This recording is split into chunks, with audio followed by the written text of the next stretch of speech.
Hi hello ಮತ್ತೊಮ್ಮೆ ಸ್ಫೂರ್ತಿ academy ಶಿಕಾರಿಪುರದಿಂದ ನಾನ್ ನಿಮ್ Ramesh sir. ಸ್ನೇಹಿತರೆ, ಇವತ್ತು ಒಂದು ಬಿಗ್ಗೆಸ್ಟ್ ಎನ್ಲಾರ್ಜ್ ವಿಡಿಯೋ ನಿಮ್ಗೋಸ್ಕರ ತರ್ತಾ ಇದ್ದೀನಿ. ಅದು ದೆಹಲಿ ಸುಲ್ತಾನ್ರ ವಿಡಿಯೋ.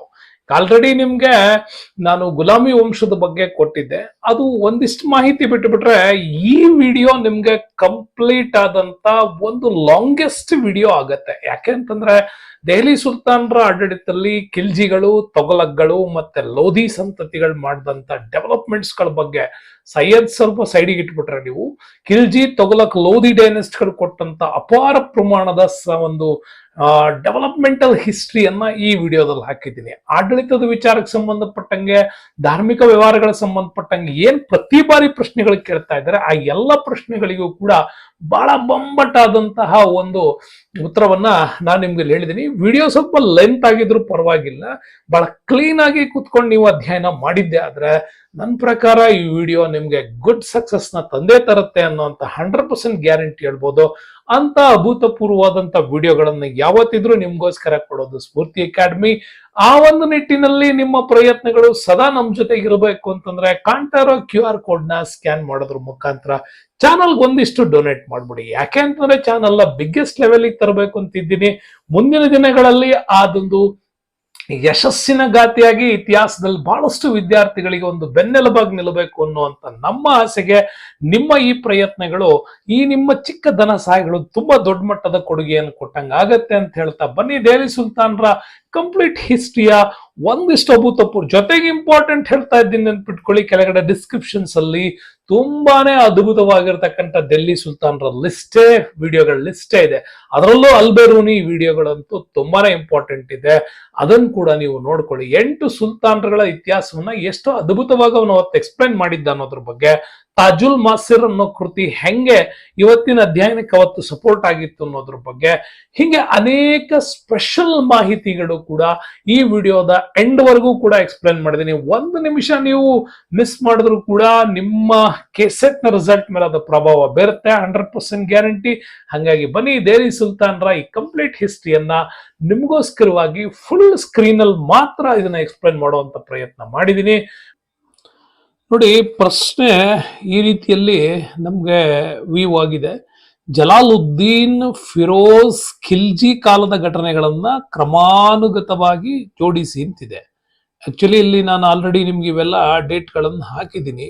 ಬಟ್ ಒರಿಜಿನಲಿ ಅದೇನ್ ಹೇಳುತ್ತೆ ಅಂತ ನೋಡಿ. ಜಲಾಲುದ್ದೀನ್ ಫಿರೋಜ್ ಖಿಲ್ಜಿಯ ಕಾಲದ ಘಟನೆಗಳಲ್ಲಿ ಒಂದನೇದು ಮಂಗೋಲರ ಒಡನೆ ಘರ್ಷಣೆಗಳು, ಎರಡನೇದು ರಣತಂಬೋರಿನ ಮೇಲೆ ದಂಡಯಾತ್ರೆ, ಮೂರನೇದು ದೇವಗಿರಿಯ ಮೇಲೆ ಅಲ್ಲಾವುದ್ದೀನ್ ಖಿಲ್ಜಿಯ ದಂಡಯಾತ್ರೆ, 4 ಅಲ್ಲಾವುದ್ದೀನ್ ಖಿಲ್ಜಿಯ ಕರ ಪ್ರಾಂತ್ಯದ ಗವರ್ನರ್ ಆಗಿ ನೇಮಕ. ನೋಡಿ, ಇವೆರಡರಲ್ಲೂ ನಿಮ್ಗೆ ಗೊತ್ತದೆ, ಗವರ್ನರ್ ಆಗಿ ನೇಮಕ, ಅಲ್ಲಾವುದ್ದೀನ್ ಖಿಲ್ಜಿಯ ದೇವಗಿರಿಯ ದಂಡಯಾತ್ರೆ. ಸೊ ಇಲ್ಲಿ ನಿಮಗೆ ಬಂದ್ರೆ ಫಸ್ಟ್ ಒನ್ 1291 ಅಲ್ಲಿ ಆಗಿದ್ದು ರಣತಂಬೋರ್ ಮೇಲಿನ ದಂಡಯಾತ್ರೆ ಆಗುತ್ತೆ. ಅದಾದ ಮೇಲೆ ಅಲ್ಲಾವುದ್ದೀನ್ ಖಿಲ್ಜಿಯನ್ನ ಕರ ಪ್ರಾಂತ್ಯದ ಗವರ್ನರ್ ಆಗಿ ನೇಮಕ ಮಾಡ್ತಾನೆ.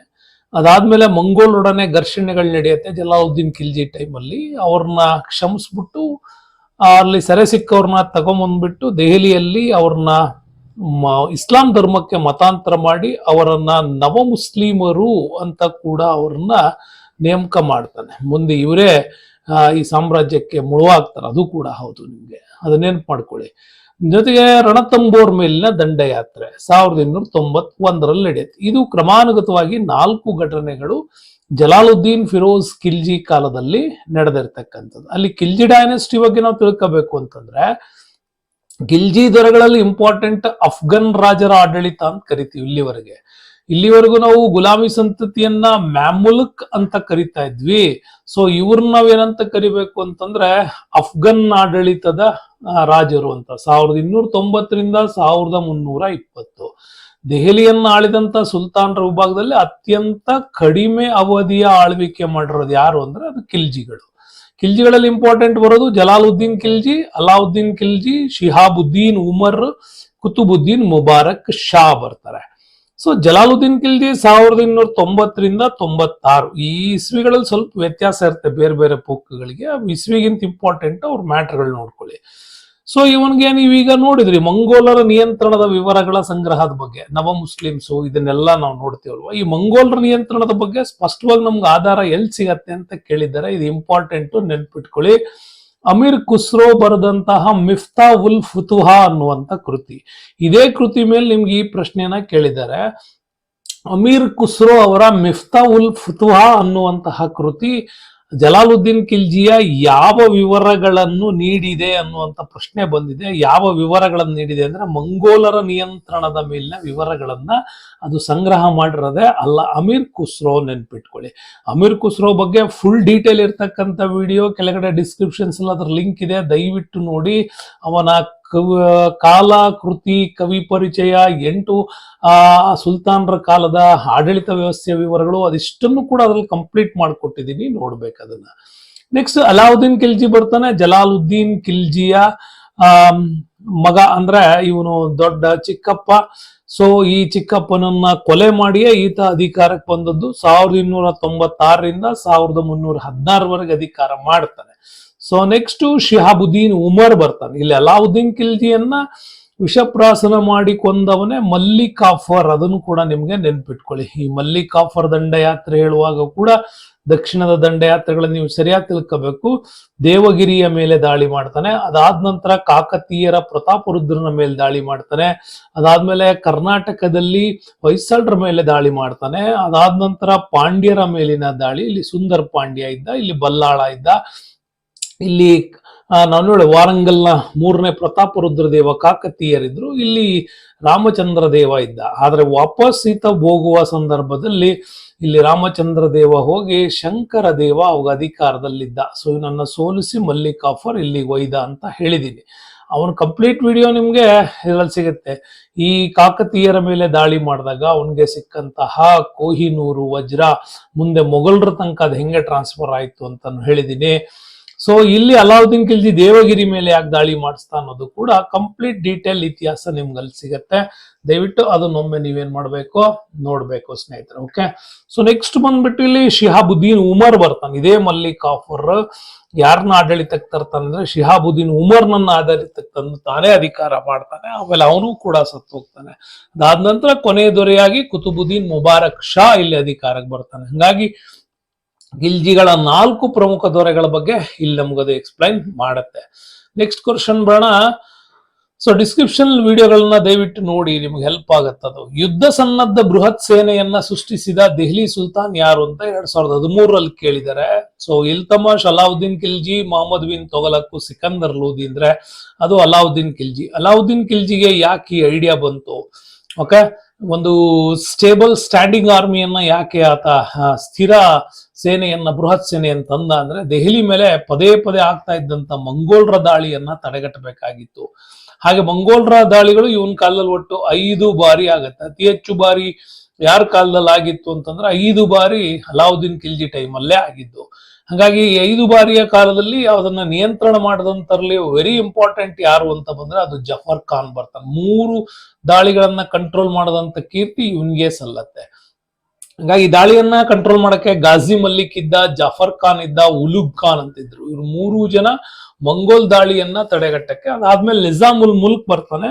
ಅವನು ನಿಜಾಮುಲ್ ಮುಲ್ಕ್ ಮುಲ್ತಾನ್ ಪ್ರದೇಶವನ್ನ ಕಂಟ್ರೋಲ್ ಮಾಡ್ತಾನೆ. ಮುಂದೆ ಆತ ಮಾಡ್ತಾನೆ. ಮುಲ್ತಾನ್ ಪ್ರದೇಶ ಗೊತ್ತಲ್ಲ ನಿಮ್ಗೆ, ಪಾಕಿಸ್ತಾನದ ಈ ಮುಲ್ತಾನ್ ಪ್ರಾಂತ್ಯಗಳನ್ನು ನಿಂತ್ಕೊಂಡು. ಉಳಿದವರೆಲ್ಲ ಮಂಗೋಲ್ ದಾಳಿಯನ್ನು ತಡೆಗಟ್ಟಿದ್ದು ಕಾಜಿ ಮಲ್ಲಿಕ್, ಜಾಫರ್ ಖಾನ್, ಉಲುಗ್ ಖಾನ್. ಅದರಲ್ಲಿ ಇಂಪಾರ್ಟೆಂಟ್ ಯಾರು ಅಂತ ಕೇಳಿದ್ರೆ ಅದು ಜಾಫರ್ ಖಾನ್ ಬಗ್ಗೆ ಬರ್ತದೆ. ಓಕೆ, ಹಾಗಾಗಿ ಇದು ವೆರಿ ಇಂಪಾರ್ಟೆಂಟ್ ವಿಡಿಯೋಗಳಾಗ್ತಾವ ನಿಮ್ಗೆ.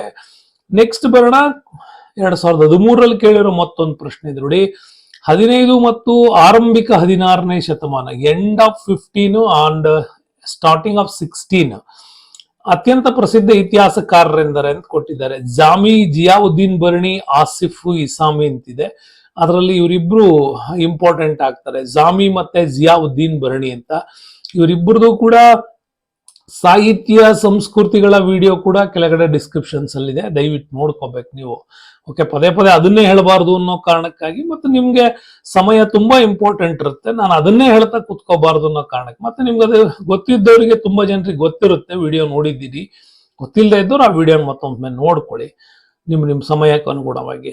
ನೆಕ್ಸ್ಟ್ ಇಂಪಾರ್ಟೆಂಟ್ ನೋಡಿ, ಅಲಾವುದ್ದೀನ್ ಖಿಲ್ಜಿ ಆಡಳಿತದಲ್ಲಿ 2020ರಲ್ಲಿ ಕೇಳಿರೋ ಪ್ರಶ್ನೆ, ಮಾರುಕಟ್ಟೆಗಳ ನಿಯಂತ್ರಕನಾಗಿ ಯಾರನ್ನ ನೇಮಿಸ್ತಾ ಅಂತೇಳಿ. ಮಾರುಕಟ್ಟೆಗಳ ನಿಯಂತ್ರಣ ಶಹನಾಯಿ ಮಂಡಿ ಬರುತ್ತೆ. ದಿವಾನಿ ರಿಯಾಸತ್ತು ಅದು ಧಾರ್ಮಿಕ ವ್ಯವಹಾರಕ್ಕೆ ಬರೋದು. ಮಲ್ಲಿಕ್ ಇ ಜಹಾನ್ ಅಂತ ಕೊಟ್ಟಿದಾರಲ್ಲ, ಇದು ಜಹಾಂಗೀರ್ನ ಹೆಂಡತಿ, ಅದು ಮುಂದೆ ಮೊಘಲ್ ಮಾಡುವಾಗ ನಿಮ್ಗೆ ಆ ಹೆಸರು ಬರುತ್ತೆ. ನೆಕ್ಸ್ಟ್ ಸದ್ರಿ ಜಹಾನ್ ಅನ್ನೋದು ಯಾವುದು ಇಲ್ಲ ನಮ್ಗೆ. ಹಾಗಾಗಿ ಅಲಾವುದ್ದೀನ್ ಖಿಲ್ಜಿದು ಮಾರುಕಟ್ಟೆ ಬಗ್ಗೆ ಇನ್ನೂ ಡಿಟೇಲ್ ಆಗಿ ನೀವು ತಿಳ್ಕೋಬೇಕು ಅಂದ್ರೆ ಇಲ್ಲಿದೆ ನೋಡಿ, ಶಾರ್ಟ್ ಕಟ್ ಆಗಿ ಇಂಪಾರ್ಟೆಂಟ್ ಆಗಿ ತಿಳ್ಕೊಂಬಿಡಿ ಇದನ್ನ.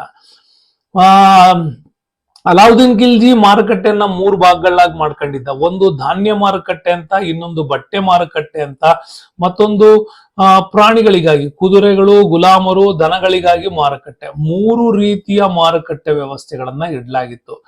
ಅದರಲ್ಲಿ ಧಾನ್ಯ ಮಾರುಕಟ್ಟೆ ಮತ್ತು ಬಟ್ಟೆ ಮಾರುಕಟ್ಟೆ, ಕುದುರೆ ಗುಲಾಮದ ಮಾರುಕಟ್ಟೆ, ಇವುಗಳ ಮೇಲೆ ಒಬ್ಬ ಸಿಇಒ ಅಂತ ಏನ್ ಕರಿತೀವಲ್ಲ, ಸ್ಪೆಷಲ್ ಎಕ್ಸಿಕ್ಯೂಟಿವ್ ಒಬ್ಬ ಅಧಿಕಾರಿ ಏನ್ ಬರ್ತಾನಲ್ಲ, ಆತರ ಸಿಇಒ ಆಗಿ ಶಹನಾಯಿ ಮಂಡಿ ಅನ್ನುವಂತಹ ಒಂದು ಇಲಾಖೆ, ಅದರಲ್ಲಿ ಮಾರುಕಟ್ಟೆ ನಿಯಂತ್ರಕನನ್ನಾಗಿ ಆತ ನೇಮಕ ಮಾಡಿದ್ದ. ಬಾರೀದ್ಗಳನ್ನ ನೇಮಕ ಮಾಡಿದ್ದ. ಬಾರೀದ್ ಅಂದ್ರೆ ಅಲ್ಲಿ ಗುಪ್ತಚರ ಅಧಿಕಾರಿಯಾಗಿ ಕೆಲಸ ಮಾಡ್ತಾ ಇದ್ರು. ಮುನೀಮ್ಗಳು ಅಂತ ಇರ್ತಾ ಇದ್ರು, ಅವರು ರಹಸ್ಯ ಗೂಢಾಚಾರಿಗಳಾಗಿ ಕೆಲಸ ಮಾಡ್ತಾ ಇದ್ರು.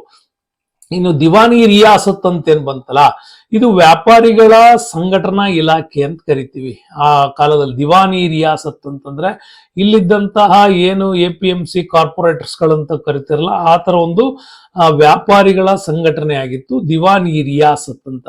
ನೈಬ್ ಇ ರಿಯಾಸತ್ ಏನಲ್ಲ, ಇದೇ ದಿವಾನ್ ಇ ರಿಯಾಸತ್ನ ಅಧ್ಯಕ್ಷನನ್ನ ನೈಬ್ ಇ ರಿಯಾಸತ್ ಅಂತ ಕರಿತಾ ಇದ್ರು. ಆ ಇಲಾಖೆಯ ಮೇಲ್ವಿಚಾರಕ ಕೆಲಸ ಮಾಡ್ತಾ ಇದ್ದ. ಜೊತೆಗೆ ಇಂಪಾರ್ಟೆಂಟ್ ಆಗಿ ಕೆಲವು ತೆರಿಗೆಗಳು ಇಲ್ಲಿ ಬರ್ತಾ ಇತ್ತು. ಬಿಜ್ಯ ಅಂತ ಕರಿತೀವಿ ಚುನಾವಣಾ ತೆರಿಗೆ, ಕರಿ ಅಂತ ಕರಿತೀವಿ ಮನೆ ತೆರಿಗೆಗಳು, ಚಾರಿ ಅಂತ ಕರಿತೀವಿ ಕ್ಷೇತ್ರ ಸುಂಕ, ಖರಜ್ ಅಂದ್ರೆ ಭೂ ತೆರಿಗೆ. ನಾನು ನಿಮ್ಗೆ ಹೇಳ್ತೀನಿ, ಇದು ಅಲಾವುದ್ದೀನ್ ಖಿಲ್ಜಿ ಕಾಲಕ್ಕೆ ಆರಂಭದಲ್ಲಿದ್ದಂತ ತೆರಿಗೆಗಳು. ದೆಹಲಿ ಸುಲ್ತಾನ್ರ ಎಂಡಿಗೆ ಹೋಗ್ತಾ ಇವೆಲ್ಲ ಚೇಂಜ್ ಆಗ್ತಾವ ತೆರಿಗೆಗಳು.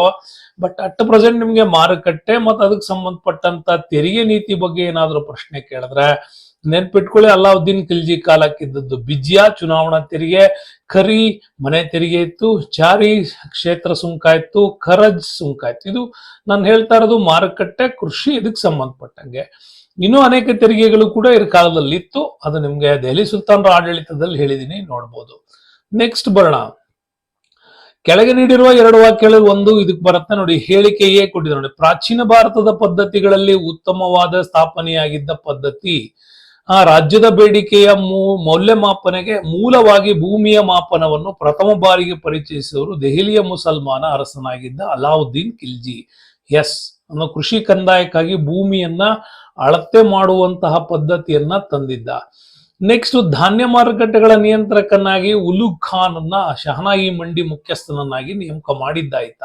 ಯಾಕೆಂದ್ರೆ ಬುದ್ಧಿವಂತ ವಿಶ್ವಾಸರ ಸೇವಕನಾಗಿದ್ದ ಮಲ್ಲಿಕ್ ಕಾಬೂಲ್ ನನ್ನ ಕೂಡ ಇಲ್ಲಿ ನಿಯೋಜಿಸಿದ್ದ ಅಂತಲೂ ಕೂಡ ಬರ್ತದೆ. ಹಾಗಾಗಿ ಇಂಪಾರ್ಟೆಂಟ್ ಇವೆರಡೂ ಕೂಡ. ಇಲ್ಲಿ ನೋಡಿ, ಎ ಮತ್ತೆ ಆರ್ ಎರಡೂ ಸರಿಯಾಗಿದೆ, ಆದ್ರೆ ಎಗೆ ಕುರಿತಾಗಿ ವಿವರಣೆ ಆರ್ ತಪ್ಪಾಗತ್ತೆ. ಯಾಕೆಂದ್ರೆ ಇಲ್ಲಿ ಭೂಮಿಯ ವಿಷಯಕ್ಕೆ ಇಲ್ಲಿ ಅವನು ಎಕ್ಸ್ಪ್ಲೈನ್ ಮಾಡಿರೋದು, ಬಟ್ ಇಲ್ಲಿರೋದು ಮಾರುಕಟ್ಟೆ ನಿಯಂತ್ರಣಕ್ಕಾಗಿ, ಅಂದ್ರೆ ಇಲ್ಲಿ ಆರ್ಥಿಕತೆ ಬಗ್ಗೆ ಇಲ್ಲಿ ವಿವರಣೆಯನ್ನ ಕೊಡುತ್ತೆ. ಹಾಗಾಗಿ ಆರು ಹೇಗೆ ಸರಿಯಾದ ವಿವರಣೆ ಅದು ಆಗ್ಲಿಕ್ಕೆ ಸಾಧ್ಯ ಆಗಿಲ್ಲ ಅಂತ ಹೇಳ್ಬೋದು. ನೆಕ್ಸ್ಟ್ ಬರೋಣ. ಇದಕ್ಕೆ ಸಂಬಂಧಪಟ್ಟಂಗೆ ನೀವು ನೋಡೋದಾದ್ರೆ ಅಲಾವುದ್ದೀನ್ ಖಿಲ್ಜಿ ವಾಸ್ತುಶಿಲ್ಪದ ಬಗ್ಗೆ ಕೂಡ ತಿಳ್ಕೊಳ್ಳಿ. ಅವನ ಕಾಲದಲ್ಲಾದಂತ ಡೆವಲಪ್ಮೆಂಟ್ಸ್ ಇದು. ಸಿರಿಕೋಟೆಯನ್ನ ಆತ ಕಟ್ತಾನೆ. ಇದರಲ್ಲಿ ಕಸರ್ ಇ ಹಜೂರ್ ಸತೂರ್ ಅಂತೇಳಿ ನೆನ್ಪಿಟ್ಕೊಳ್ಳಿ. ಇವೆಲ್ಲ ಇಂಪಾರ್ಟೆಂಟ್ ಆಗ್ತಾವ ನಮ್ಗೆ. ಇವು ಸಣ್ಣ ಸಣ್ಣ ಪರೀಕ್ಷೆಗಳಲ್ಲಿ ಇವನ್ ಕೇಳಲ್ಲ. ನಿಮ್ಮಂತ ಕೆಸೆಟ್ ಮತ್ತು ನೆಟ್ ಪರೀಕ್ಷೆಗಳನ್ನ ಯಾರು ಬರೀತೀರಾ ಅವ್ರಿಗೆಲ್ಲ ಇಂಪಾರ್ಟೆಂಟ್ ಇದು. ಸಿರಿಕೋಟೆ ಅಂತಂದ್ರೆ ಅದರಲ್ಲಿ ಅವನ್ ಕಟ್ಟಿದ್ದಂತ ಮಹಲ್ ಇತ್ತು. ಕಸರ್ ಇ ಹಜೂರ್ ಸತೂರ್ ಅಂತ ಕರಿತೀವಿ. ಇದರ ಅರಮನೆಯನ್ನ ಆತ ನಿರ್ಮಾಣ ಮಾಡಿದ್ದ. ಅಲೈ ಮೀನಾರ್ ಅಂತ ಕುತುಬ್ ಮೀನಾರ್ ಸಂಕೀರ್ಣದಲ್ಲೇ ಕುತುಬ್ ಮೀನಾರ್ಗಿಂತ ದೊಡ್ಡದಾಗಿರ್ತಕ್ಕಂಥ ಸಂಕೀರ್ಣ ಕಟ್ಟಬೇಕು ಅನ್ನೋದು ಅವ್ನಿಗೆ ತುಂಬಾ ಆಸೆ ಇತ್ತು. ಅದು ಈಡೇರ್ಲಿಲ್ಲ. ಹಂಗಾಗಿ ಕಟ್ಟದಂತ ಮೊದಲನೇ ಮಹಡಿ ಮಾತ್ರ ಉಳಿತು. ಹಂಗಾಗಿ ಅದನ್ನ ಅಲೈ ಮೀನಾರ್ ಅಂತ ಕಟ್ತಾರೆ. ಇನ್ನು ಅಲೈ ದರ್ವಾಜ ಅಂತಂದ್ರೆ ಎಂಟ್ರಿ ಡೋರ್ವೇನ ಮಾಡಿದ್ದ. ಇಂಡೋ ಪಾರ್ಷಿಯನ್ ಶೈಲಿಯ ವಾಸ್ತುಶಿಲ್ಪ ಇದು. ಇಂಡೋ ಪಾರ್ಷಿಯನ್ ವಾಸ್ತುಶಿಲ್ಪ ಕೆಂಪು ಮರಳುಗಲ್ಲನ್ನ ಮತ್ತು ಅಮೃತ ಶಿಲೆಗಳನ್ನ ಬಳಸಿದ್ದ. ಕುವೈತ್ ಉಲ್ ಇಸ್ಲಾಂ ಮಸೀದಿಯ ರಚನೆಯು ಕೂಡ ಇವನ ಕಾಲದಲ್ಲಿ ಮುಂದುವರೆದಂತ ಭಾಗ ಆಗಿತ್ತದು. ಅಲಾವುದ್ದೀನ್ ಖಿಲ್ಜಿ ಹಿಂದೆ ಆ ಸಂಕೀರ್ಣದಲ್ಲಿ ಕುತುಬ್ ಮೀನಾರ್ ಕಟ್ಟುವಾಗಲೇ ಇದನ್ನ ಕಟ್ಕೊಂತ ಹೋಗಿದ್ರು. ಅದರ ಸಂಕೀರ್ಣದ ಕಂಪ್ಲೀಟೆಡ್ ಮಾಡಿದವನು ಅಲೈ ದರ್ವಾಜ ಕಟ್ಟುವಾಗ ಅಲಾವುದ್ದೀನ್ ಖಿಲ್ಜಿ.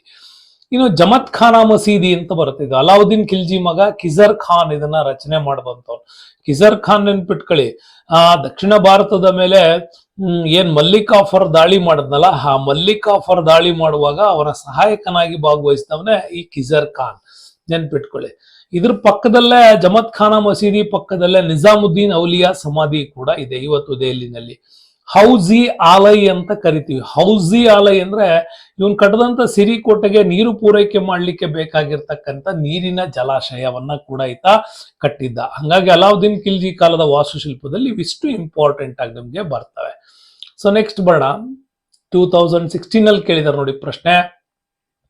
ಅಲಾವುದ್ದೀನ್ ಖಿಲ್ಜಿಯು ಗಣ್ಯ ಸಮುದಾಯವನ್ನ ಪರಿಣಾಮಕಾರಿಯಾಗಿ ನಿಯಂತ್ರಿಸಲು ಕಟುವಾದ ನಿಯಮಾನುಕ್ರಮಗಳನ್ನು ಅನುಸರಿಸಿದ ಅಂತಿದೆ. ಸುಲ್ತಾನನ ಒಪ್ಪಿಗೆ ಇಲ್ಲದೆ ಅವರುಗಳು ಯಾವುದೇ ರೀತಿಯ ವೈವಾಹಿಕ ಸಂಬಂಧಗಳನ್ನು ಹೊಂದಲು ನಿರ್ಬಂಧಗಳನ್ನು ಹೇರಲಾಗಿತ್ತು ಅಂತಿದೆ. ಹೌದು, ಯಾಕೆಂತಂದ್ರೆ ಕಂಪ್ಲೀಟ್ ಇವನ್ ಕಾಲದಲ್ಲಿ ಶರಿಯತ್ ಕಾನೂನುಗಳು ರೂಢಿಯಲ್ಲಿದ್ದರಿಂದಾಗಿ ಈ ಕಂಟ್ರೋಲಬಲ್ ಇತ್ತು. ಹಾಗಾಗಿ ಎ ಮತ್ತೆ ಆರ್ ಎರಡೂ ಸರಿಯಾಗಿರ್ತಕ್ಕಂಥ ಸ್ಟೇಟ್ಮೆಂಟು, ಆರ್ಗೆ ಎ ಸರಿಯಾದ ವಿವರಣೆಯನ್ನು ಕೂಡ ಕೊಡ್ತಾ ಇದೆ. ಹಾಗಾಗಿ ಕಟ್ಟುನಿಟ್ಟಾದ ನಿಯಮಗಳ ವಿಚಾರದಲ್ಲಿ ಇದು ಕೂಡ ಒಂದು ಆಗ್ತದೆ ನಮ್ಗೆ. ಸೊ ನೆಕ್ಸ್ಟ್ ಬರೋಣ, 2014 ಕೇಳಿರುವಂತ ಮತ್ತೊಂದು ಇಂಪಾರ್ಟೆಂಟ್ ಕ್ವಶನ್ಸ್ ನೋಡಿ. ಇದು ಏನ್ ಪ್ರಶ್ನೆ ಕೇಳಿದ್ದಾರೆ, ದೆಹಲಿಯಲ್ಲಿ ಅಲಾವುದ್ದೀನ್ ಖಿಲ್ಜಿಯು ಮದ್ಯದ ಮಾರಾಟದ ಉಪಯೋಗವನ್ನ ನಿಷೇಧಿಸಿದ್ದ. ಇದು ಎಕ್ಸಾಕ್ಟ್ಲಿ ರೈಟ್. ಇದು ಅವನು ಧಾರ್ಮಿಕ ಮತ್ತು ನೈತಿಕ ಮಟ್ಟವನ್ನು ಎತ್ತಿ ಹಿಡಿಯಲು ಇಚ್ಛಿಸಿದ್ದನು, ಇದು ಕೂಡ ರೈಟ್. ಹಾಗಾಗಿ ಎಗೆ ಆರ್ ಸರಿಯಾದ, ಆರ್ಗೆ ಎ ಎಂಬುದು ಸರಿಯಾದ ಸಮರ್ಥನೆ ಆಗಿದೆ ಅಂತ ಇದು ರಿವರ್ಸ್ ಆಗಿ ಕೊಟ್ಟಿದ್ದಾರೆ ಪ್ರಶ್ನೆ, ನೆನ್ಪಿಟ್ಕೊಳ್ಳಿ. ಎ ಮತ್ತೆ ಆರ್ ಎರಡೂ ಸರಿ, ಆದರೆ ಆರ್ ಎಂಬುದು ಎಗೆ ಸರಿಯಾದ ಸಮರ್ಥನೆಯನ್ನು ಕೊಟ್ಟಿದೆ ಅಂತ, ಹಂಗಾಗಿ ನೆನ್ಪಿಟ್ಕೋಬೇಕು. ನೆಕ್ಸ್ಟ್ ಬರೋಣ, ತೊಗಲಕ್ ಸಂತತಿ ಬಗ್ಗೆ ಏನೇನ್ ಕೇಳಿದ್ದಾರೆ ಅಂತ. ದೆಹಲಿ ಸುಲ್ತಾನರಲ್ಲಿ ಅತ್ಯಂತ ದೀರ್ಘಾವಧಿ ಆಡಳಿತವನ್ನ ಕೊಟ್ಟಂತ ಸಂತತಿ ಯಾವುದು ಅಂದ್ರೆ ತೊಗಲಕ್ ಸಂತತಿ ಅಂತ.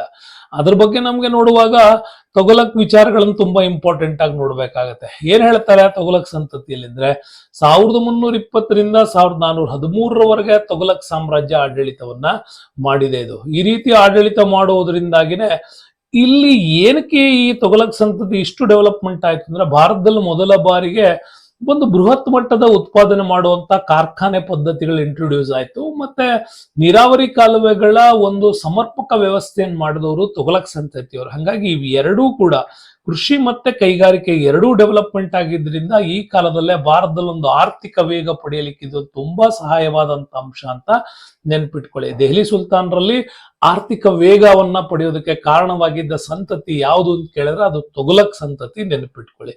ಅದರಲ್ಲಿ ಇಂಪಾರ್ಟೆಂಟ್ ಆಗಿ ಬರೋದು ಗಿಯಾಸುದ್ದೀನ್ ತೊಗಲಕ್.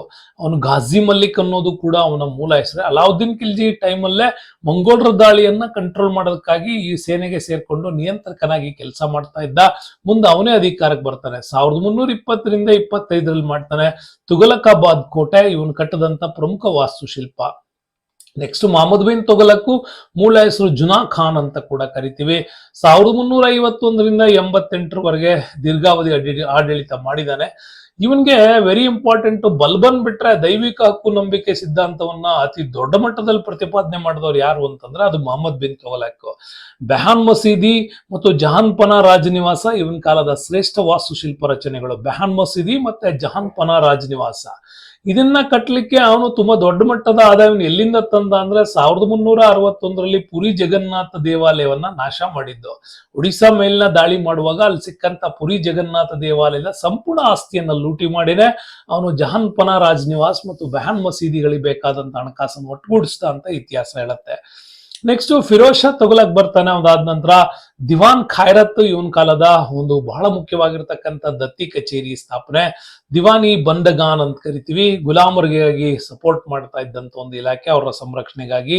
ಸರಾಯಿನ್ ಅಂತ ಕಟ್ಟಿದ್ದ, ಅದು ವಿಶ್ರಾಂತಿ ಗೃಹ.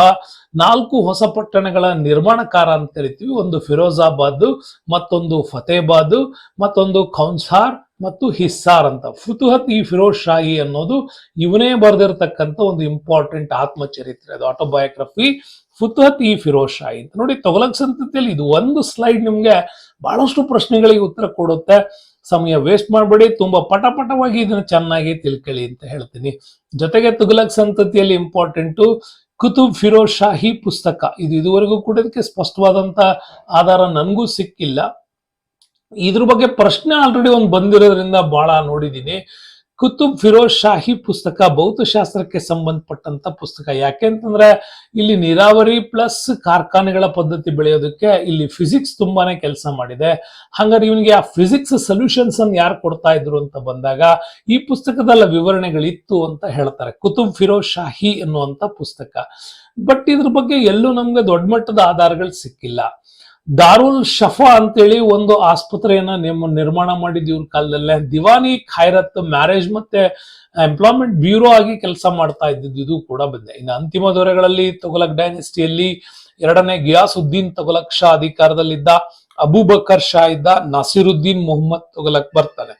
ಇದಾದ ನಂತರ ಈ ಸಾಮ್ರಾಜ್ಯದ ಮೇಲೆ ತೈಮೂರ್ ದಾಳಿ ಮಾಡ್ತಾನೆ. ಸಮರ್ಕಂಡ್ ಪ್ರಾಂತ್ಯದಿಂದ ಇಡೀ ದೆಹಲಿಯನ್ನ ರಕ್ತಸಿಕ್ತ ಮಾಡಿಟ್ಬಿಟ್ಟ. ದೆಹಲಿಯನ್ನ ತನ್ನ ನಿಯಂತ್ರಣಕ್ಕೆ ತೆಗೆದುಕೊಂಡ.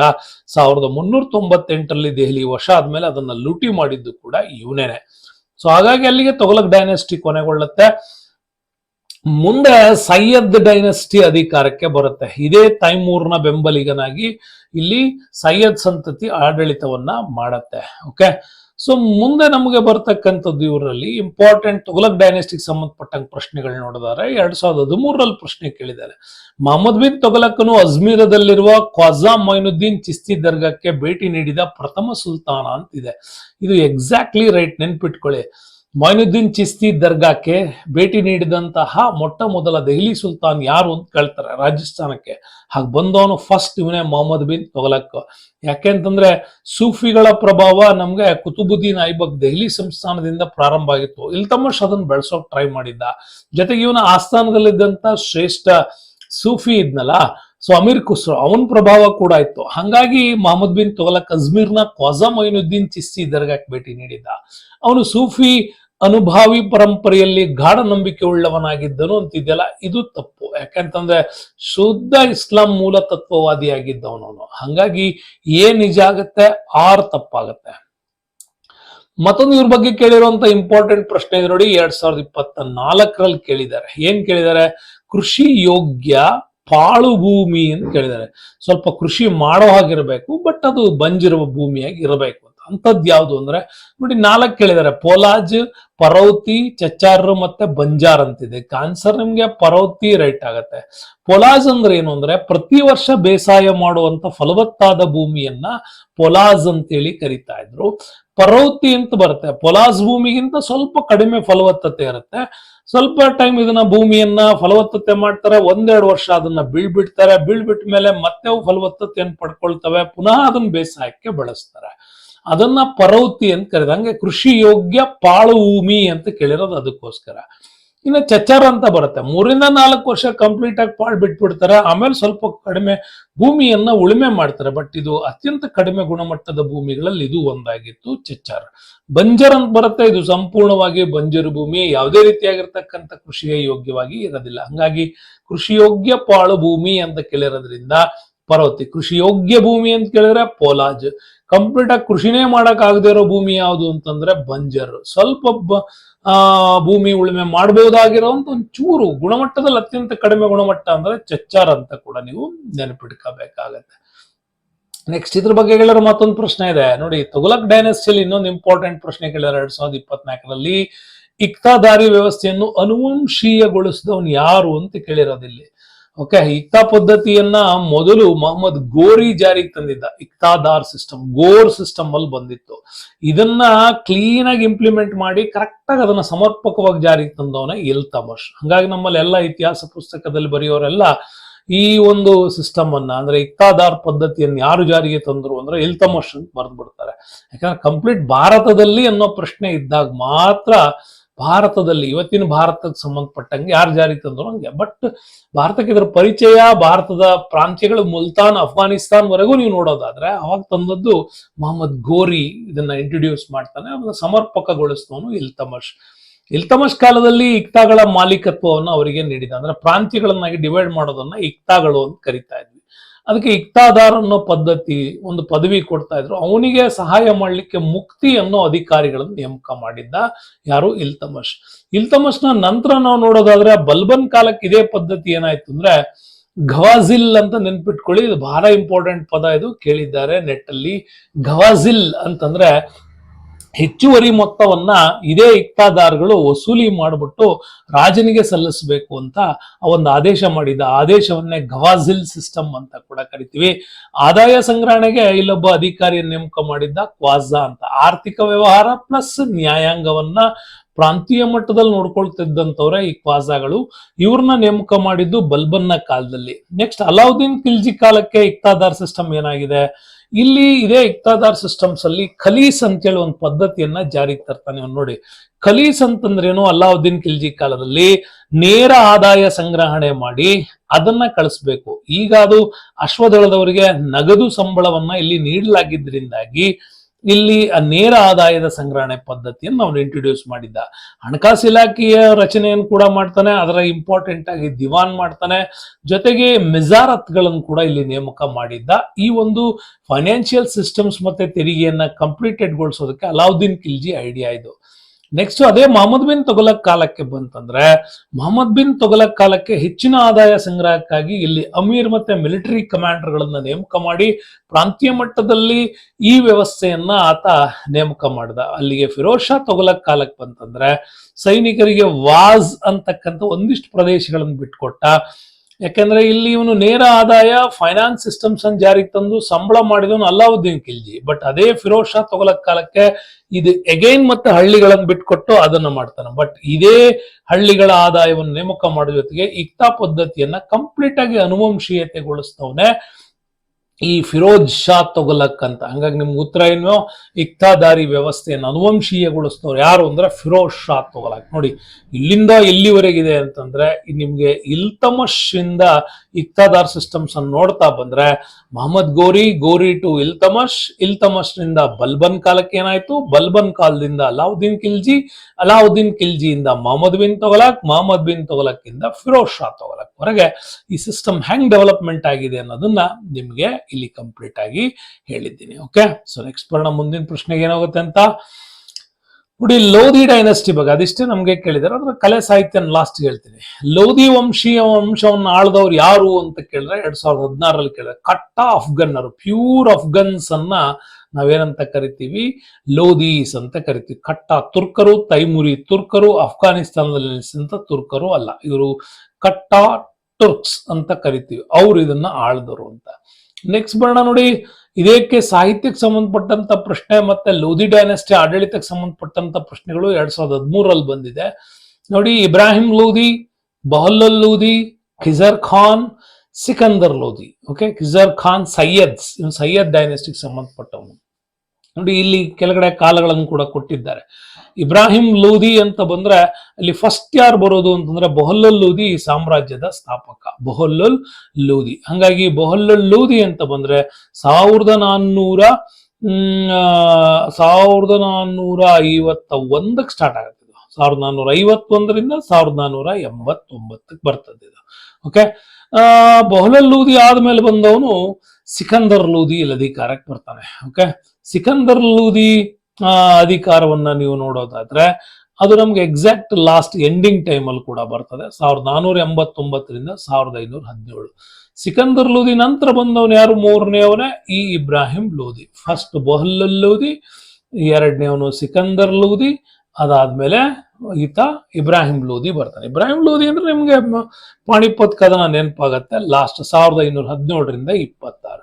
ಅದರ ಮಧ್ಯೆ ಸೈಯದ್ ಡೈನೆಸ್ಟಿಯನ್ನ ಜಾರಿಗೆ ತಂದವನೇ 1451ರಿಂದ 81 ಮಧ್ಯ ಖಿಜರ್ ಖಾನ್ ಸೈಯದ್ ಅಂತ. ಓಕೆ, ಪ್ರವಾದಿ ಮೊಹಮ್ಮದರ ಅನುಯಾಯಿ ಅಂತ ಹೇಳಿ ಒಂದಿಷ್ಟು ಕರುಣಾಮಯವಾಗಿರ್ಲಿ, ದೆಹಲಿ ಜನರು ನನಗೆ ಸಪೋರ್ಟ್ ಮಾಡ್ಲಿ ಅಂತ ತೈಮೂರ್ ದಾಳಿ ನಂತರ ಈ ಸಾಮ್ರಾಜ್ಯವನ್ನು ಸ್ಥಾಪನೆ ಮಾಡಿದವನು ಖಿಜರ್ ಖಾನ್ ಸೈಯದ್ ಅಂತ. ಹಂಗಾಗಿ ಇವನ ಹೆಸರನ್ನು ಇಲ್ಲಿ ಕೊಟ್ಟಿದ್ದಾರೆ. ಓಕೆ, ಅದ್ರಲ್ಲಿ ನಿಮ್ಗೆ ಇಂಪಾರ್ಟೆಂಟ್ ಒಂದು ಬರುತ್ತೆ, 1518 ಕದನ ಇತ್ತೀಚೆಗೆ ಕೇಳಿದ್ದಾರೆ ನಿಮ್ಗೆ, ಅದಕ್ಕೋಸ್ಕರ ಇಲ್ಲಿ ಕೊಟ್ಟಿದ್ದೀನಿ ನೋಡಿ. 1518 ಕಟೋಲಿ ವಾರ್ ಅಂತ ಕಟ್ಟಿದ್ದಾರೆ. ಕಟೋಲಿ ಯುದ್ಧದಲ್ಲಿ ಮಹಾರಾಣಾ ಸಂಗನನ್ನ ಇಬ್ರಾಹಿಂ ಲೋಧಿ ಸೋಲ್ಸಿದ್ದ ಅಂತ. ಮಹಾರಾಣಾ ಸಂಗನ ಬಗ್ಗೆ ಇತ್ತೀಚೆಗೆ ಒಂದು ಟ್ರೆಂಡ್ ಅಲ್ಲಿ ಬಂದಿದ್ರಿಂದ ಈ ಪ್ರಶ್ನೆ ಕೇಳ್ಬಿಟ್ಟಿದ್ದಾರೆ. ಮಹಾರಾಣಾ ಸಂಗನ ಜೊತೆ ಇಬ್ರಾಹಿಂ ಲೋಧಿಯನ್ನ ಹೋಲಿಕೆ ಮಾಡಿ ಇಲ್ಲಿ ಸೋಲು ಆಗಿತ್ತು, ಅದು 1518 ಅನ್ನೋದು ಕೂಡ ನಮ್ಗೆ ಬರುತ್ತೆ. ಹಂಗಾಗಿ ಇಬ್ರಾಹಿಂ ಲೋಧಿ ಒಬ್ಬ ಆ ಕಾಲಕ್ಕೆ ಅವನು ಪ್ರಬಲನಾಗಿದ್ದಕ್ಕೆ ಈ ಸ್ಟೇಟ್ಮೆಂಟ್ ಅನ್ನ ಇತಿಹಾಸದಲ್ಲಿ ಉಲ್ಲೇಖ ಮಾಡಿದ್ದಾರೆ. ಕಠೋಲಿ ಯುದ್ಧ ಅಂತ ನೆನ್ಪಿಟ್ಕೊಳ್ಳಿ. ನೆಕ್ಸ್ಟ್ ನಮಗ್ ಬರೋದಾದ್ರೆ ಇವ್ರ ಬಗ್ಗೆ ಇನ್ನೂ ಇಂಪಾರ್ಟೆಂಟ್ ಪ್ರಶ್ನೆ ಕೇಳಿದರೆ ಈ ಕೆಳಗಿನ ಅಫ್ಘನ್ ರಾಜರನ್ನ ಕಾಲಾನುಕ್ರಮದಲ್ಲಿ ತಿಳಿಸಿ ಅಂತ. ಹೌದಲ್ಲ, ಫಸ್ಟ್ ಬಹಲ್ಲಲ್ ಖಾನ್ ಲೋಧಿ, ಎರಡನೇವನು ಸಿಕಂದರ್ ಶಾ ಅಥವಾ ಸಿಕಂದರ್ ಲೋಧಿ, ಮೂರನೇವನೇ ಇಬ್ರಾಹಿಂ ಲೋಧಿ ಆಗತ್ತೆ. 3, 2, 1 ಅಲ್ಲ, ಅಲ್ಲಿಗೆ 1, 2 ಇಲ್ಲಿ ಬರೋದು ನಿಮ್ಗೆ ಏನು, first Bahlul Khan Lodi. Okay, first ಬರೋದು ಯಾವುದು, ಬಹಲ್ಲಲ್ ಖಾನ್ ಲೋಧಿ ಬರ್ತಾನೆ.